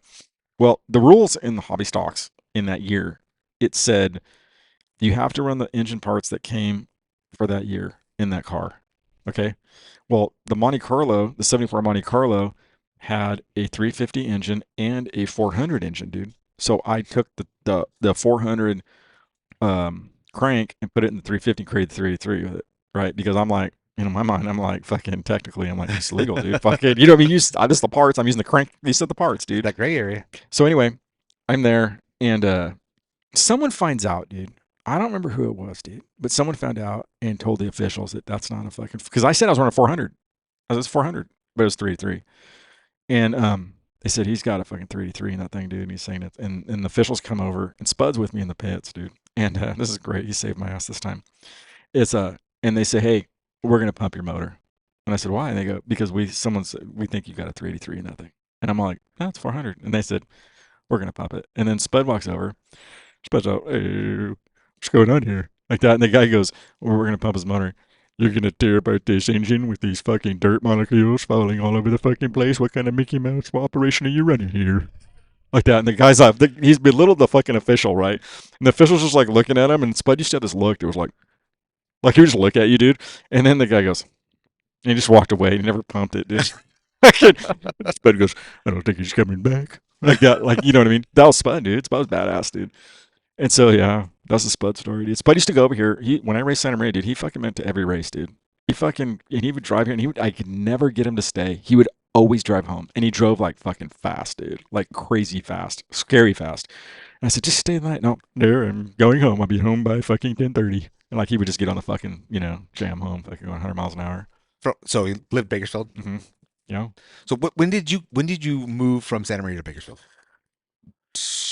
me and my mom had a blow up, and I think it was like it was when Sonny was born, dude. Sonny was born. I said I gotta get out here, so we moved here in I guess 2000. So Nicole's from Santa Maria as well. Yeah, so we moved here in 2003, and everybody was said it was kind of okay though because I was already the transform over here wasn't that bad because we were already running the East West stuff, so I Yep. was running with the Bakersfield guys and stuff. So I knew some of the guys, I knew some people here, so it wasn't like you're moving this town, you don't know anybody. And the housing, it was super expensive over there, and I was screwed because I'm like, dude, what am I gonna do, right? So over here you could still buy a house, like I said, we got it for 170,000. So I just came over here, and yeah, we raised our family here, and all of a sudden we were in Bakersfield, dude, and that was it. We never looked back.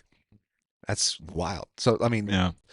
And it sucked because I did love Santa Maria, dude. Like there was things about it I did like. I mean, the weather's fucking awesome, right? And all my friends were there, but I liked it here too. Like I liked the people. But I will say this, this was crazy because my mom ran the East West, right? And when your mom runs it, and this caused a lot of grief between us, dude, is that a lot of the racers didn't like me because they think your mom's making the rules for you. getting favoritism and We all that. Yeah. here's a story, dude. This is one too, and this is like the biggest fucking like one that I take. And I like Gary Dunn, dude. He's a good dude now. I think I would think that we consider ourselves friends, dude. I don't know what he thinks of me, but I like Gary, dude. He's a good dude. But back then we weren't friends. And this is a fucking this is one that sucks, man.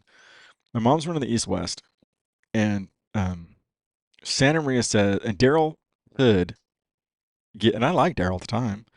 Daryl gets a fucking victory circle car, the first one. We're all on stock fucking cars, dude. It's like having a hobby stock, Right. right? We're Yeah. all on stock cars, dude. And he brings out a victory circle pavement car made into dirt. Okay. Yep. And the issue that Santa Maria had, they said the rules say right here, even in your rule, because my mom had made the rules. Remember, my mom had gone to bat to make the unified rules, and they said, okay, if you do that, we're gonna fucking nail you if you don't fucking follow that rule. Because if we're gonna switch our shit, you're gonna follow those rules, dude. Right? So, Yep. and one of the rules says that you had to have the full front frame in the car. Okay. Well, the VCs had like the pavement cars where they cut them off with the firewall, Hmm. and then it had thing back there, right? So they went to my mom. They said that fucking two car cannot come here because your fucking rules that you fucking made us sign, dude, and all our cars, dude, and all our we've got all fucking street stocks here. And then she tells me, she goes, Billy, can you go fucking see if you can figure out a way that they can make that car so they can run here so there's no problems, dude, right? So I go over to Terry Henry's. And I said, Terry, I go, dude, at Santa Maria, they're saying they can't, because Terry is working on that car. And I said, dude, can you just just add a fucking, just like bolts, get a piece of a thing and just bolt it in, dude. Like, and you take it off when you come here, just bolt that little frame section on the back of that fucking Camaro, just bolt it on there. Can you just do that? No, we're not doing that. And I'm like, dude, like, I don't know. And then Victory Circle was starting to make them now. And I went to them, and Chris Stevenson was over there, and Mark. I said, or actually, Mike Corwin was working the front desk. I said, look, here's the deal. Santa Maria's fucking saying this shit. Can you please just fucking Leave that on. keep that piece on there, dude? Just don't fucking take it. They go, oh yeah, we'll do that. They didn't even question it. They're like, oh yeah, fucking no problem, dude. I mean, it's a fucking, it doesn't even weigh like 3 pounds, Yeah. dude. Right? We go over there, and Daryl's in second. And I think I finished third. And Daryl comes across the thing. I just hear the second hand, so I'm thinking the sign went down. He's in the fucking pits, and we're going across the fucking scales, and I fucking see Daryl fucking peel out, dude. Right? And I go, fuck, dude. Here we go. I already knew, dude, Yeah. what the fuck it was, dude. I was like, fuck. And I go across, and I heard they said like, yeah, read the rules. It says right here you have to full thing. You're disqualified like that, And he got pissed. Well, they fucking go down these, the hood fucking group, and they say that fucking my mom or me fucking had Daryl disqualified, dude, so I could fucking get that position. You know what I mean? Which was total horseshit. My mom, dude, if there's anything that my mom hated, it was fucking drivers getting DQ'd, dude. She fucking hated it, dude. Like she fucking would fight for drivers not to get DQ'd. Right. And when I'm in there, I'm like, fuck, I already knew where this was gonna go, dude. Because, and then sure enough, everybody's in this shit, and I'm like, dude. And it kind of, Gary's mad at me after the race in the pits. Like, we all partying after the sign. He was fucking pissed at me, dude. And I'm like, what do you want me to do, dude? Fucking, you know what I mean? It's like all I tried to do was fucking try to make it so, like, I was trying to be like Proactive here. I was trying to be like Yeah. the fucking guy. I think I ended up going to Lee, who had a better relationship with Terry. I said, dude, can you fucking, he goes, yeah, I'll take care of it, dude. I think he ended up getting like the thing back in that car, but it was a bad deal, dude. And I fucking, at that point, I became, from the Bakersfield guys, a lot of them didn't like me, dude. Not all of them, but there was a lot of guys that didn't like me, dude, because from that really moment on, dude. And I just felt like it was shit. Like, you know what I mean? I always look back and I'm all like, fuck, dude. Like, I got fucking shitted on that. You know what I mean? And so, and here's the thing too, like people would always think my mom was trying to like engineer the rules towards me. Dude, I fucking hated some of those rules, dude. And she would never, ever, ever take my side on a rule fucking idea that I had. I was like, I would explain it why this is better. It should be like this, and she fucking just would not do it, dude. And dude, and so like it would cause a lot of conflict between us. And then meanwhile, everybody's thinking that fucking she's changed the rules for me, and I'm like, dude, we're fucking arguing over here because she fucking wanted me to listen to me on fucking some rule that's fucking stupid. So yeah, and it got real bad one year too. Like me and my mom were just fucking just like boom, boom, like on this whole thing with the East West. We're arguing shit. And yeah, there's this one point where I just said I had this brand new Victory Circle. It was fucking when the car I'm racing right now, dude, same fucking car. When it was brand new, it was a fucking beautiful piece, dude. I built it. And it was fucking just beautiful, dude. And it was all like my dad's colors. It's fucking badass, dude. And my mom says, well, you want to go to Hanford tonight? And I was like, nope, I'm done for the year. It was like the first fucking, I mean, dude, they were racing the first night at Hanford. She goes, what? Uh-huh. And she goes, you're not racing? I go, no, I'm done for the year. And Sonny was racing mini dwarfs. I was so mad at the fucking series, at the fucking drivers, at the fucking my mom. And I was just like, I needed that's the only season I've taken off, dude, where I haven't been in a car at some point in the year. But I needed it, dude. I just like, I'm not doing it. And it caused a lot of strife between us. Mm. A lot. Because she was going to, now here's the thing. She's going to East West races in fucking Hanford or wherever we're racing. And I'm not even fucking there, dude. She's going there without a car. You know what I mean? And she just fucking hated it. So was she still like Yeah, she's running East West. running? Yeah, running the But show. Yeah. she was always running when I was there, right? So like all of a sudden she's going, "You're gonna go to Hanford?" Nope. I'm not going. It's like you know what I mean? And it's just like Yeah. it kind of tore her apart, because now she's stuck running the series and her car's not there, and it's like it was just a bad time for us, dude. And I hate to say it, like this really sucks, but when my mom passed away and Kirk and Sarah started taking the series over, it fucking was such a relief, dude. Like I was like, fuck, dude. It just felt so good, dude. It was like even though my mom had done great things with the series, she really did, dude. Like she busted her ass and never took one fucking paycheck to do it. Like she fucking, dude. We had the bottoms up one race, which was like fucking 1,200, 1,100, 1,000, 900, 800, 700, 600, 500. That was the fucking pay scale, dude. Down to that main event. Yeah. And then there's passing points. Dude, we had a fucking championship purse where the fucking winner got like, I don't know, like 1,200 and fucking like 10th got like 400. Fucking dude, like compared to Yeah. IMCA. It's fucking insane. And she fucking organized all that, dude. You know what I mean? And she did it. You look back now, and it's like one of those things where you don't know realize what you had until it's gone. Oh yeah, And dude, she was badass, dude. Like she was a badass, dude, because she loved racing, dude. yeah, You know, so she was a badass. But yeah, that was a weird time for me, dude. On racing, dude. yeah, But yeah. Jumping from that to like not knowing what you had until it's gone. The freaking thing that you did with the boys on the channel, that was freaking you know, golly. Joey Claiborne sends me a message. He goes, those guys are want to kick you in the nuts, dude, for what you just did. Because the thing was, I made this announcement, right? That because I didn't know what to do, right? So here's this thing. Someone contacts me, John. Oh my God, John Larry, dude. He's a good dude. He says, hey, track sold. I'm all like, oh, cool. That's my first thought, right? Oh, awesome, dude. Who's Yeah, got it? And he goes, it's sold to a developer. And I'm like, oh shit.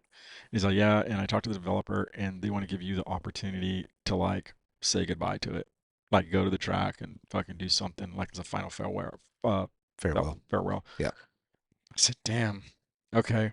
And I was all like, what am I gonna do here, dude? Like I didn't want, so I just, I called up Shepard, Bradshaw, Pounds and stuff. I said, hey, here's a Dora story, dude. And they said, of course, those guys are cool dudes. I've done stuff with them in the past, but like when I was growing up, those were the legends, dude. Like yeah, yeah. the pro mod era. And they said, yeah, we'll do it. And then so when I made the announcement that hey, we got something special coming, everybody thought like, oh fuck, they bought the track. Fucking Shep, which is a dream, right? Oh, fucking Pounds, Shepherd, and fucking Bradshaw Bradshaw. are gonna fucking run Bakersfield. I mean, Yeah, dude, it's like fuck yeah, it's like the ultimate dream, dude, right? And then I had to make the announcement that like, I made that video, like this is it, you know. And yeah, it was like a somber moment, but it felt to me like when I was there, it felt like a funeral, dude. It felt like I was looking at a corpse. This is not the vibrant like racetrack that mm. we all know, dude. Dude, it felt like that. I got my ties there, Hmm. but I mean, just for being there, I was the last voice on those speakers. Yeah. It's like, Yeah. it's, it felt like it. Yeah. Like I want to let you know personally, right, straight to your face, dude. That was a special Yeah. thing that touched a lot of people. Yeah. I still want to do a wrap up video that has everybody's photos like in there that I'm gonna try to do like maybe like one more final wrap up video. But yeah, it was a and the thing is like, that track means so much to me, dude, because my grandfather like, like what he did there and his crazy story. He got burned on that thing, dude. Like I think if you heard that story, but Yeah, yeah, he got burned on it where he thought he was gonna buy it after upgrading it and then they fucking got rid of him. But for him though, dude, for me to see something that, he's sitting there in 1951 on this fucking thing with Cleo and my grandma Cleo, and it's just like, and you're seeing this thing, and it's gonna get knocked down in like a month. You're like, just crazy, you got to see it, basically not the full life cycle, but Yeah. And the big cycle of I that. ran that editorial too. I'm sure you might have read. A lot of people read it on like the reality of why it's not here, and it's not really, it's easy to blame Scott on it, but it's so much bigger than Scott, dude. Oh yeah, It just and when you take the feelings out of it and you're willing to like let's look at this thing logically and what happened. It's just there's no way the track could have survived unless you had someone that just bought it because they endless cash flow. in endless cash flow, and they Yeah, just wanted to keep a historical landmark going, dude. Aside from that, there was zero chance. It's got a fucking fault line going through it that's crazy. It's got like a changing culture. It's got infrastructure that has to be completely rebuilt. Even if someone would have bought it, they would have had to bulldoze all that stuff and rebuild it to something new. basically.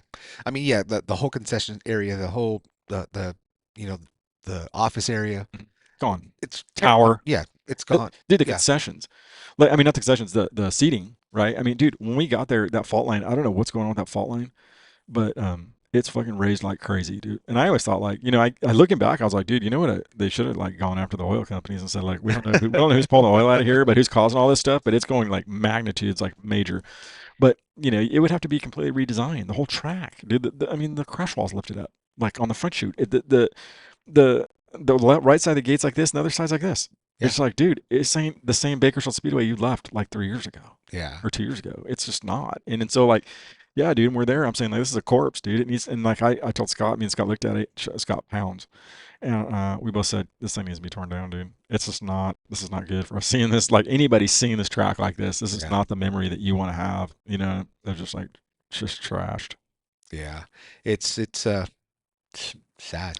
You know what's really kind of ironic, not ironic, but it's I don't know, I guess it's special and it's kind of sad, is that the Bush's last race was there. Oh my Oh, gosh, dude. dude, I got that interview, dude. I was like Yeah. stoked that I got it just to have it and say like, look, he's a part of the history here, the fight. And dude, that race was vibrant, dude. It was a fucking cool race. It was packed. It was like awesome. And yeah, I guess it was cool to have him there. You know what I mean? Yeah. To send it off. I mean, I kind of touched on it before, and then, but dude, my heart genuinely goes out to Ricky Childress Yeah. because I Oh mean, yeah. like Loved him, dude. last week had to be the worst week. Yeah. I mean, in for like his racing body, That was his everything, racing dude. It soul, imploded. like his favorite driver, his favorite NASCAR driver, his favorite racetrack, his home, his Yeah. like everything. I was talking to him on the Oh my phone. I gosh. was talking on the phone, and we were just having to talk. And he goes, "I just got a message." I go, "What's that?" And he goes, "Someone said Kyle Busch just died." And I'm all like, "There's no way, dude. Like that's probably just rumor stuff." He goes, "Yeah, I hope so. I don't know." And I'm all like, I'm just hearing him, you know what I mean? And then I go off, and then I look at some things, and there's these stories coming up from like reputable, like ESPN and stuff. Yeah. You're like, "Damn, dude." And then you go look at that. That's a crazy story, dude. Like, Yes. I mean, dude, I saw the video of him with Mario Andretti, and yeah, he may be sick, but he looks normal. He looks just Yeah. like us, dude. You know what I mean? A little And cough, little yeah, and something. Yeah. 2 weeks later he's dead. Or 2 days later he's dead. Like what? And he wins like the week before Yeah. the truck race, and I'm Ugh, like, dude, it's crazy, man. insane. Yeah, you never know, man. But anyway, dude, I've taken so much of your time. Seriously, like what you're doing here, dude, is like super cool. Like I'm proud of you, dude, because I know that like these stories, they're interesting the way you're doing it. Because like I said, I didn't expect to talk about like some of the stuff I did and I did, and that's the kind of stuff that people don't like. You know what I mean? That's the stuff that the stories that these people are coming in and telling you are like, pretty cool. No, and that's what I mean. This is exactly what I want this to be. Just like Yeah, come in, talk. We'll just like, I mean, I'll half-ass guide this ship and just but let you go, man. Like you have yeah, so much to say. Like the people that I'm bringing in here, like they're so predominant. Like they have so many stories. They have so much history, yeah, and it's just this thing is turning into something that's special, man. yeah, I don't know what it is or why or yeah. who, whatever it is. I'm glad it's happening for You know sure. what? You know what's cool about it is that you're seeing people like, let's say you see someone like Baker, right? He comes in here and maybe you think like, oh, he's an asshole, like he's a hothead or whatever. But then you watch his story, dude, and you're like, he's actually a pretty cool dude. Yeah, You know what I mean? This guy's just like everybody else, dude. He's like, or anybody you have in here, you may see someone go, that guy's pretty cool. He's not like, yeah, he may be a jerk on the track, but he's a pretty cool dude. You know what I mean? yeah, and it's kind of wild though to get like racers or just people just out Yeah, of their thing they do yeah, or out of their comfort zone because like they'll sit up here and they'll be like kind of clammed up a little bit and you're like dude you're a freaking outgoing wild man, you're a race car driver, dude, yeah, and they like you get them in like this kind of environment, they're kind of a little shy and little, yeah. but I mean once they spread their wings a little bit and just once you just start talking. Once it's a conversation and not eh, just like a. Even when I came in here, I looked at us, oh, damn, dude, I hope I don't have a heart attack or something on your live TV. no, I mean it does look kind of Yeah, it looks a little aggressive when you got all these lights and four, like three yeah, cameras or whatever rolling. But I mean, at the end of the day, it's just a conversation. But it's great conversation that people are going to enjoy listening to. And I appreciate you coming on here yeah, for sure, and dude. doing all this. Anytime. This is awesome, and this is not going to be the end of your story here. Or you Yeah, coming on here. I'll come back anytime you got a spot open. Hey, one more thing too. I got to talk about the Trax Labs because I told Sunny I would talk Yeah, about it. So yes, we need to talk about that Sunny had for this sure. really cool idea. She's like me, dude. She's like a thinker, right? And we actually came up with this idea together because we both like sports card collecting. And then we laughed about. She goes, "Dad, look at this thing. It's like a piece of like trashed body." She goes, "We should make a sports card with a like a relic, like there's this thing." And then we came with this idea, like, wouldn't that be cool if you had like the body parts on here and or a sign and stuff? And so she came up with this idea, and we kind of made this whole package of like this thing where like I'm a designer, so like I even for like baseball, like the sports kids, I'll create these like really like they look like real tops, like cards that are sparkle and all this stuff. I said, wouldn't it be cool, dude, if the racers had that? Like they had on the back, it was like these really cool, like high end looking cards on the back, and then on the front they had their body, and then we had this kit that had like a mystery pack kit. So you get the envelope where this top holder goes into it, like your body goes into the top holder, the card goes into the top holder, and then they sign, they make funny or really cool like slogans on their stuff and sign it. And then they put them in there, and then they put it in the mystery pack, and they seal it. You know what I mean? They're like throwing them out to the fans or whatever, and it's like this experience that you get with baseball cards, right? Where I got a mystery pack, and you open it up, and it's like, oh, it's a Brian Baker, dude, right rear, when he says like FO, like FOF, or whatever, FAFO, dude, or something. You know what I mean? And it's got like a crunched up thing on it, or whatever it is. It'd just be this thing where people love them, dude. It's an I saw it. It's the ultimate thing. Oh You yeah, get a piece of a race car. yeah, You get some a body panel. Yeah. You get the signature from the driver Yeah. with a little memo. You get the the baseball card aspect of Yeah, it. on the back, yeah. I mean, it's like, Oh, yeah. why has nobody ever thought Oh, I about know. this before? And then the really thing that's going to be fun is like the drivers like putting their own personal like I'm sure there's going to be some where some guy trashed their car or maybe they feel like Randy put too much water on the track and he like, trashed their stuff, dude. You know, wait, Randy did this. You know what I mean? And like put it in their thing. No, but maybe they might have these cards that are like hilarious. You know what I mean? And when they open them, they don't know what you're going to get. And the kid opens it and he goes and he reads the inscription. He's like, oh, look what he wrote. You know what I Yeah. mean? It's like you know what I mean? So I mean, so in getting this off the ground, like, how do people reach out to you or Sonny to So get this done? Like, right this now, this is if you go to Team Simpkins right now, Sonny's, we're kind of just starting it right now, and we ordered up all the stuff to get it started, and then we're gonna do one thing too. We just don't. I don't really know. I told Sonny to keep it kind of affordable right now, just to get a few names going and stuff. So it's really cheap, like what we're doing. It's like for like for like 20 of them, 20 of the things, and then it has the card, and then it's like $40, which is like nothing, dude, heck right? For us nothing. to put Yeah. that package, and it comes with a Sharpie, and then you have the template, and it has all that stuff. And then if you want to pay, like if you want the mystery sleeves for them to slide in, it's like $10 for 20 of them. It's nothing, dude. It's cheap. We're not making a ton of money on this right now, dude. Trust me. We're just trying to get them out there.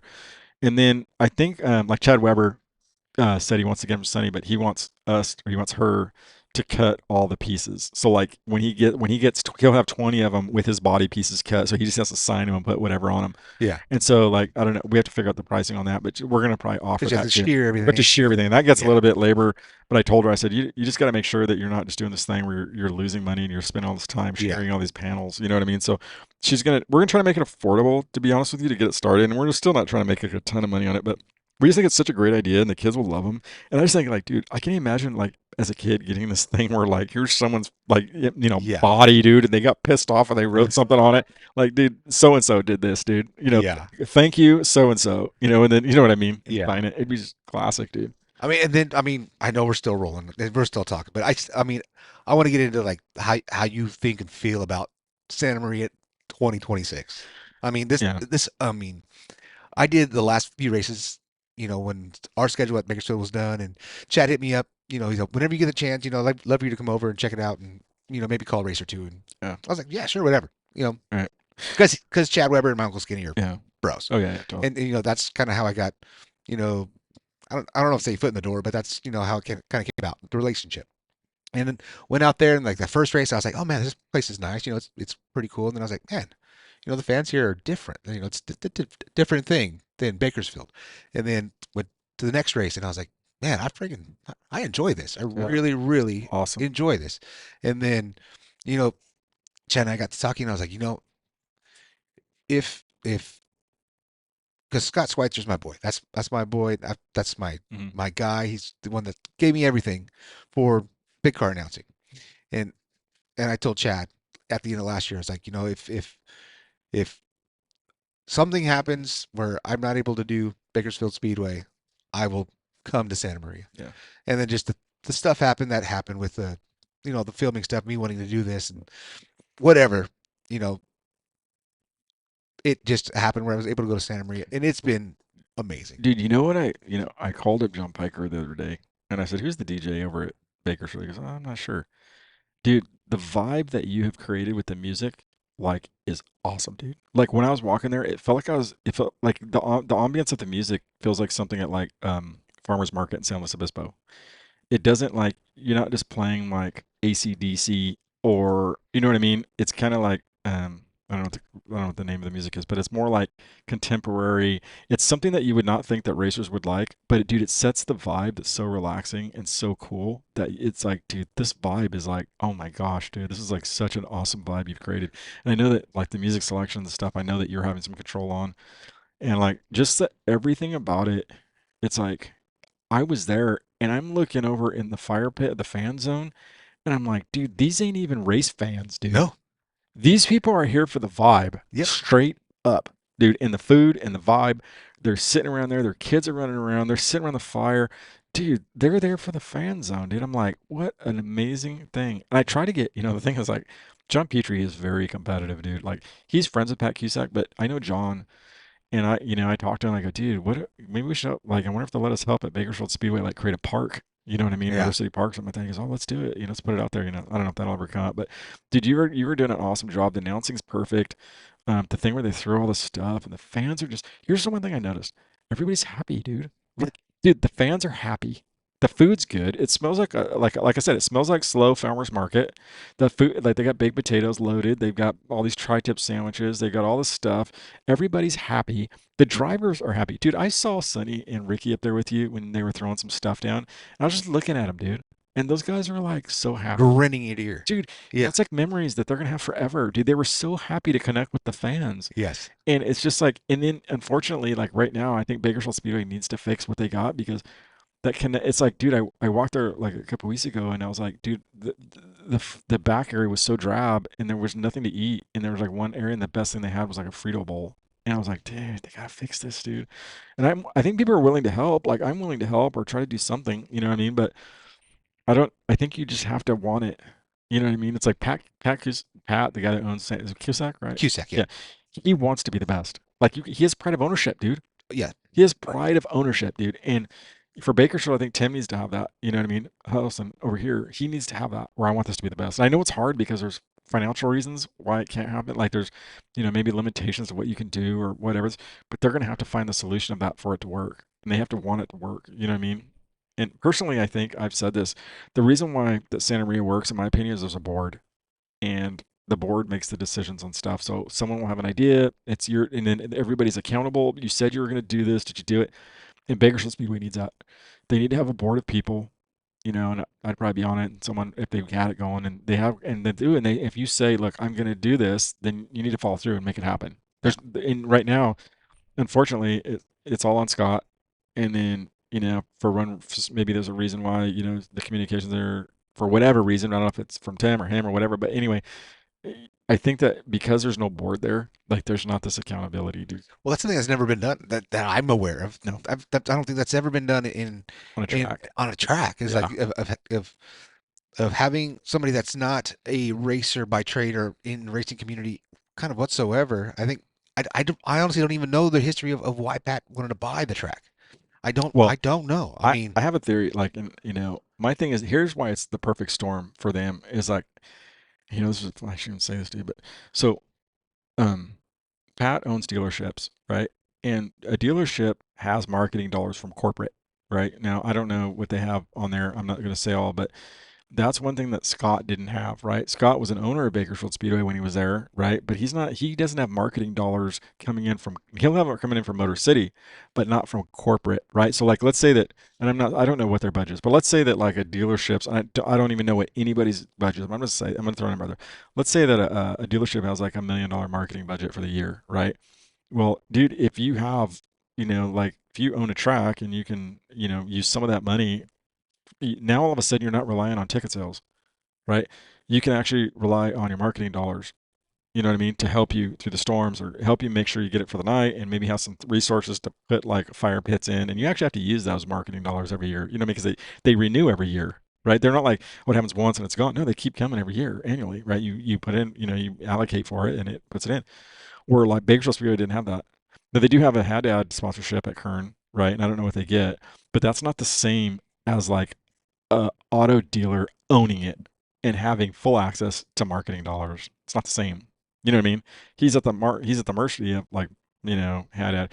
Personally for Kern, I think Kern is too big of a facility for one dealership to manage. It's just too big. yeah, It's like, and that's the thing is like I think that Kern would do better, and even Haddad would do better because it doesn't do good, Haddad any good to have a facility that looks drab, right? To have a dirt track that isn't like flourishing and stuff like that.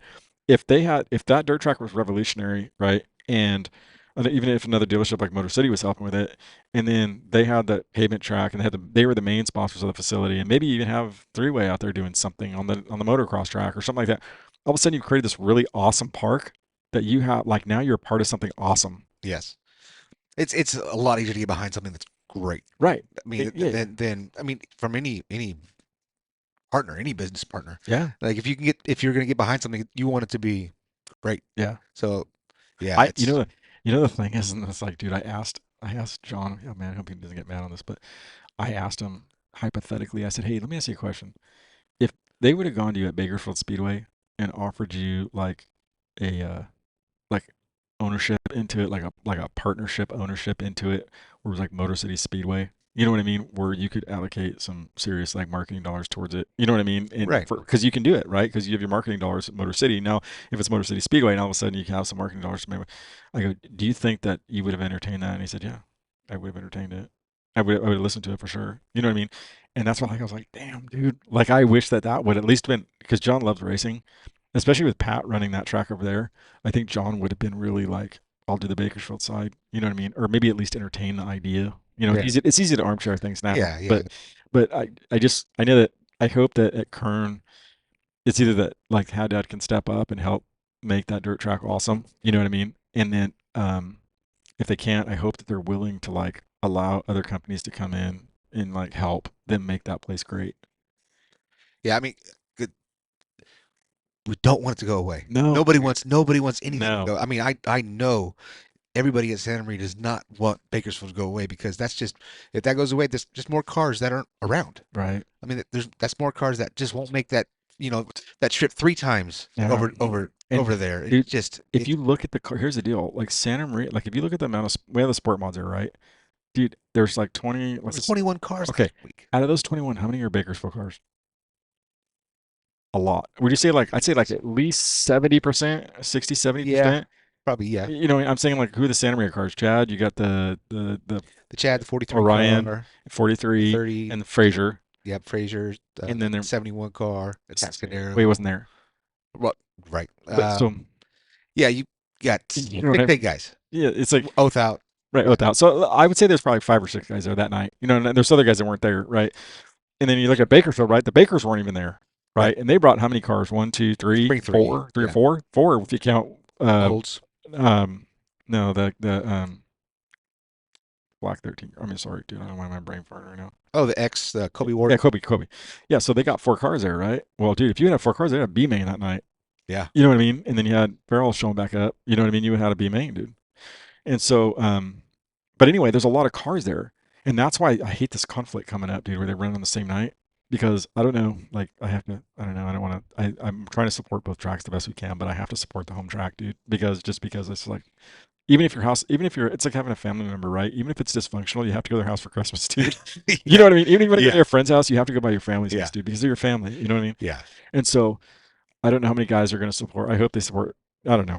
I'm not going to say either way because I want Santa Maria to be successful too. But I can say if the Bakersfield cars decide to stay here, it's going to be a super low car count. I Yeah. think at Santa Maria. But Yeah. It's I don't know how you make scheduling work I know because I it's mean hard. it's I don't I that's promoting and scheduling and all that. I'm so glad I'm so far removed from that. Yeah. I just get to talk and make people smile and laugh and that's I'm good with that part of it. Yeah. But I just I mean because you got to juggle. I mean if you're in Santa Maria, so you think you got to juggle Ventura and you got to juggle Bakersfield and then you got to juggle Merced. Merced. You Yeah. got to I mean Yeah. how do you have five divisions and three Yeah. traveling divisions and get it all Yeah. So you know to that work? if you look at how it used to be back in the day, right? So Santa Maria Speedway back in the day, right, had sprint cars, late models, street stocks, four bangers. And when the late, a lot of times when the late models were running, the sprints weren't. Right. And then when they had the sprints come in, they may be running with the four bangers, sprints and four bangers, and the late models and street stocks aren't there, right? So the thing is, you had off weeks, right? Or and you know, and back then though, people didn't travel, dude. Back in the day when I was first starting racing, dude, there wasn't this thing where, oh, I'm going to Merced tonight, and then I'm going to next week. I'm going here. It wasn't, dude. You raced Santa Maria Speedway, and then at the end of the year, there was these open races, Big and that's shows. where we met up, dude. And Yeah. then outside that, it was local racing, local. The drivers at Santa Maria did not care if the late when the late models were running at Santa Maria, they did not care if Bakersfield was running late models that day because they had their own group. They had But now 20 of them. everybody's Yeah. traveling right now. Everybody like I was telling Chad this. He goes, yeah, but because I got to protect my home cars. I go, dude, if Sunny races there every race, she's your home car. It doesn't matter if she lives in Tacoma or Bakersfield, you know, or you know what I mean. If they make every race, they're your home car. Yeah. And so it's the same thing. Like, and it is. So now you got people that maybe want to run for a championship at this track and they can't because now this one's going on, and then you don't want this one to cancel another race because. So yeah, I don't know. It's so hard. It's the I'm disappointed with the stock cars. Like Oh I'm my thinking like, gosh, dude, yes. look, guys, like I'm like, and dude, I was gonna go, and like all these guys, like, you got like that last race at Bakersfield sucked. There's four of us, dude, right? Or three of us, dude. Was it three or four? Three. I don't even remember, dude. I think it was four and one guy didn't race. And or I think it's three. And we had three car main event. And it sucks, dude. I'm like, dude, I want to see some traffic. Like, I don't want to, you Well, know what I that mean? class is Oh, awesome. the cars are The cars are legendary, dude. sick. Baddest cars I've ever, dude. They were so fun to drive, dude. And um, dude, they're just the funnest car, one of the best cars to drive, dude. And I'm just like, God, you guys got to come out and Well, support it. Tulare had 18 I of them. know a lot of It's because I think a lot of those guys are from up north, like you know what I mean. And it's kind of because I think that's the tail end of the bottom, right? So if you live in like I don't know, like if you live up in Watsonville, you know what I mean, or I mean Oregon or any of those places up there, that's like considered like the that, bottom, that's the 4 mile right? 4 mile trek They have some or the car. 4 hour trek. Yeah. And so it's hard to get people to travel, especially fuel. It's hard to get people to kind of like travel. They're going to run at Bakersfield here, and I'm hoping some guys show up. You know what I mean? I don't know. They're going to have the Simkins Memorial, and I need to kind of like jump up and kind of say, hey, dude, let's just support this one thing one time and just see. It's a badass track, dude. You guys are missing it. Yep. You know what I mean?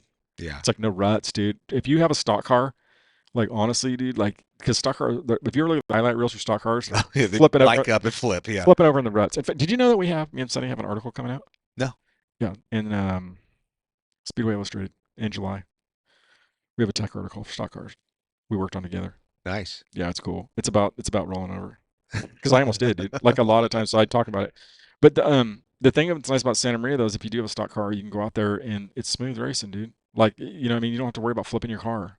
Like so, if you, I mean, seriously, dude, it's legit. I would have loved to race on that last track with the stock car, It dude. looked Oh, great. dude, It looked legendary, amazing. dude. Like God, I beat the dead horse with Robbie and what he's done with that trek, but it's coming from knowing what it takes Mhm. to do a track and to do it right. I've never seen car, dude. I've been Santa Maria for my whole life. I've never seen cars up against the fence. In fact, if you watch our video, like Sunny did such a great job, dude. Like, I'm yelling at her and I look like a fucking hag. I sound like a hag on the damn fucking video, dude. After I did, I was like, damn, dude. It's so funny. I, It's like you are a video professional. oh yeah, You are like this is what you do. You make I content for a do. living. And I'm And saying, it's like I'm yelling at her, like, calm down, Sonny, calm down. And dude, she's like doing phenomenal, right? yeah. I'm like, if you look at her, dude, like I've never raced on that. Like I've never done what she's doing, dude. Like I'm like, you should shut up, dude, because you've never had the balls to put your fucking right rear up against that fucking wall, and she's doing it, dude. And she's like fucking holding off fucking, Nicholas Johnson, dude. Yeah. So you should just shut up and let her race. She learned a lesson though, dude, because I was right ultimately. But the thing was, is though, but still, um, yeah, I was looking at that and I was like, dude, I've never seen this before. That's why I was kind of freaked out. I was like, dude, you're on the fucking part of the track. I've never fucking seen anybody. I've never seen anybody fucking at the top of the exit for what you're doing right now. I've never seen anybody set their car up against that fucking exit gate, dude, like you're doing right now. Yep. I said, I hope you know, and I just said, fuck, I hope you know what you're doing, dude. And fuck, she did. And yeah, but that is the testament to like what Robbie's done. I'm like, damn, dude, I never thought I'd see that. Like, I never would imagine, dude, that Yep. that would happen where guys are up there against the fence, dude. Yeah, and it's just the same kind of mentality of the willingness to take input from other people, Yeah. like to step back and like absorb what people are their input and be Hmm. like take yourself out of the equation and take everything else out of the equation. Be like, let me see if I can do that. Yeah. And it's just friggin' it. And God, it's so good. and the thing is, there are I know that there's some Santa Maria drivers that don't like that shit. Like I've heard some say this track sucks. I get it, dude. If you're from San, if you grew up at Santa Maria Speedway on the hooked up racetracks that they've generated for years, I could see why you would think this is a garbage. Dude, back in the day when a track was like that, the drivers like, oh, it was a shit track tonight. Like the drive that was considered a track fail, dude. If it was dry, dude, right? Oh, the fucking track sucked tonight. They now all the drivers are like it's fucking badass, dude, right? And so, but the thing is, I think for some of those guys at Santa Maria, and it's like when I came over, when I moved here, right, or when I started running the East West, and I started running here with the pro stocks, I sucked, dude. I sucked for like 4 years, dude. I was finishing every ninth, like fucking seventh through fucking fourth was a good night, maybe or something. Just shit, dude. I sucked on the dry tracks because all I knew was that track, Hammer dude. down. Hammer fucking down, dude. And it's funny because I got Lee one time said he goes, dude, fuck, it's crazy. We go back to fucking Santa Maria, Billy's hauling ass, dude, because I love that shit, dude. Yeah. Back in the day, Well, then I started to fucking learn how I hooked up with Kiefer and I learned a little bit about dry track racing and how to drive it and how to like set it up a little better. And then I fell in love with it, dude, like the dry track racing. And I'd like, fuck yeah, dude, it's gonna go dry tonight. And I would fucking win, I'd have some good nights on those dry tracks. And then, but what it did though is it taught me how to drive. And then all of a sudden I went back to Santa Maria, and then you'd go dry at the nationals, or whatever. And I was like winning some of those races, dude. I was like, fuck yeah, dude, because I was up a little bit on some of the dry track stuff. And but what I'm saying is like some of those guys at Santa Maria that don't like the hooked up stuff or the dry stuff, this track's gonna force them to learn To be better. to learn how to race dry tracks, and it's gonna make them be better. And then they're gonna have more freedom to go to fucking these tracks that dry out and fucking compete. Yep. There's a reason. There's a reason why Ethan Dawson came out of Bakersfield and to kill him. Cody Yeah, Laney. I mean, there's reasons why these guys. You know, we've got a concentration of our top guys that come out of Bakersfield that came out of Bakersfield can compete anywhere in the nation. yeah, There's a reason. I mean, you put difficult track conditions, and I'm not saying difficult driving track conditions with the competition. You put those two things together, that's a mhm, deadly combination. yeah, And if it continues to go that way at Santa Maria, the competition's there, the car counts are there. If you keep in that racing realm yeah. for any amount of time, your skill set's just going to go through the roof. And just like you said, you'll compete anywhere if you Yeah, want to travel. right. You're going to be able to go like to Boone. You're going to be able to go all these places if you want to go to Boone. You're going to be able to go and like, not just, fall off the map when it goes dry, but you're going to be able to like, make the adjustment, to like learn how to not just set your car up for it, but learn how to drive it correctly. I just think, it's kind of cool too because like, Cindy was telling me, that she already feels comfortable in the dry stuff. She was from Bakersfield, so she knows a little bit about it and stuff. So she's learning, and I'm glad that she's actually learning on the dryer stuff. You know what I mean, with the sport mod. Yeah, She's learning, dude. I was like looking at her drive, and I was like, look how smooth that shit is, it dude. was so good. Dude, it was Heat like, race was so good. dude, both of them. I mean, I know what's his name just had a car on a rail that last night, but Landon, but she finished second. And I'm like, dude, if he wasn't out here stinking up the show a little bit, like she would have looked phenomenal. But dude, both those races, the way that this car just like glides in the corner, dude, and she's learned how to like carry the speed without like, you know, disrupting the car. And it's like, but that shit you learn, dude, like on dry tracks and stuff, to like kind of like take it easy and stuff. So I don't know. I'm looking. I think if they keep doing what they're doing right now, that the word's gonna get out, and you're gonna have cars coming from everywhere. Yeah, Because that's the thing. Remember, people stayed away from Santa Maria because of the track conditions, dude. Like yeah, I was one of them. I'm like, I'm not coming here racing on this slot. I'm not carrying around 300 pounds of clay. I'm not jumping across the ruts off of four. I'm just not doing it, dude. I don't care. Like people would say, like, if you don't like it, don't come. Okay, well, I'm not coming, dude. I'm not yeah. coming. A lot of drivers were like that, dude. But now it's changed, dude. Now I'm looking at it and saying, fuck, I need to get a car out here, dude. After seeing that shit, you know, man, Sonny's doing it. But I was like, damn, dude, I got to get out here somehow. But that's the thing is like the word's out, dude, and people are watching. And I know that they want to have like, I just, God, we're zip. I saw Robbie Sawyer, who's in the past been the biggest critical person of Santa Maria, dude. You know what I mean? He Yeah. has been critical of it. I think he said he's not coming back to this place 'cause it's all fucked up. And he said, I like what I'm seeing. He said that, dude, when he saw, like, when that I wrote that column on it about what Robbie's doing on the tracks and stuff. I think that Santa Maria is in a fucking awesome spot right now, dude. It's like I'm envious that I don't live over in Orchid anymore, where I can just drive down the freeway and fucking go racing, dude. Yeah. 'Cause the 166, the drive back's kind of like, ugh, but yeah, I used to love just driving. I was like, damn, these guys are so lucky. I Yeah. always think what the Claibornes must be thinking, dude, because they left, right? And then Oh fucking, yeah. because there was no track, dude. So like they're thinking that the racing's done here. You know what I mean? Probably, or it's not gonna be what it is, right? Exactly. And then Yeah. they're looking at it now and they're like, fuck, dude, look at that Man, place, dude. I know it's our home track. Look at it, dude. flourishing. Oh, It is flourishing, man. I'm so happy to be a part of it. yeah. That's We're gonna do some cool stuff too. I told Chad that for the Simpkins Memorial, I've got some memorabilia from my dad, like that I'm gonna bring over there, and we're gonna keep at the track on display. It's really cool stuff. It's my dad's roof from his last late model race. It's his spoiler. It's his like steering wheels and helmets and all this stuff. And I'm actually gonna make a cool poster for to hang there somewhere, and inspirational stuff. So that's gonna be coming on the Simpkins Memorial. I think we're gonna set that up. awesome. Yeah, Awesome, cool, brother. cool.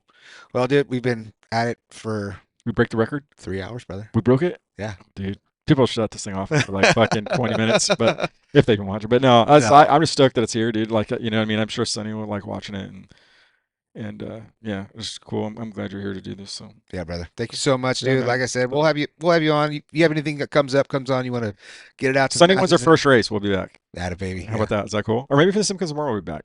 For sure. Well, we'll do it. We'll do in there. Okay, yeah, that'd be cool. Yeah, we'll do in there in the fan experience, hanging out afterwards, and maybe after the first night or whatever, we can sit down We could do it with the memorabilia that I bring over there. Maybe we can do it with that stuff. for sure. That'd be fun actually. For sure. Yeah, I love it. Right on, brother. Okay, Well, cool. see you, man. Fist bump it, dude. Fist bump it. All right. Right on.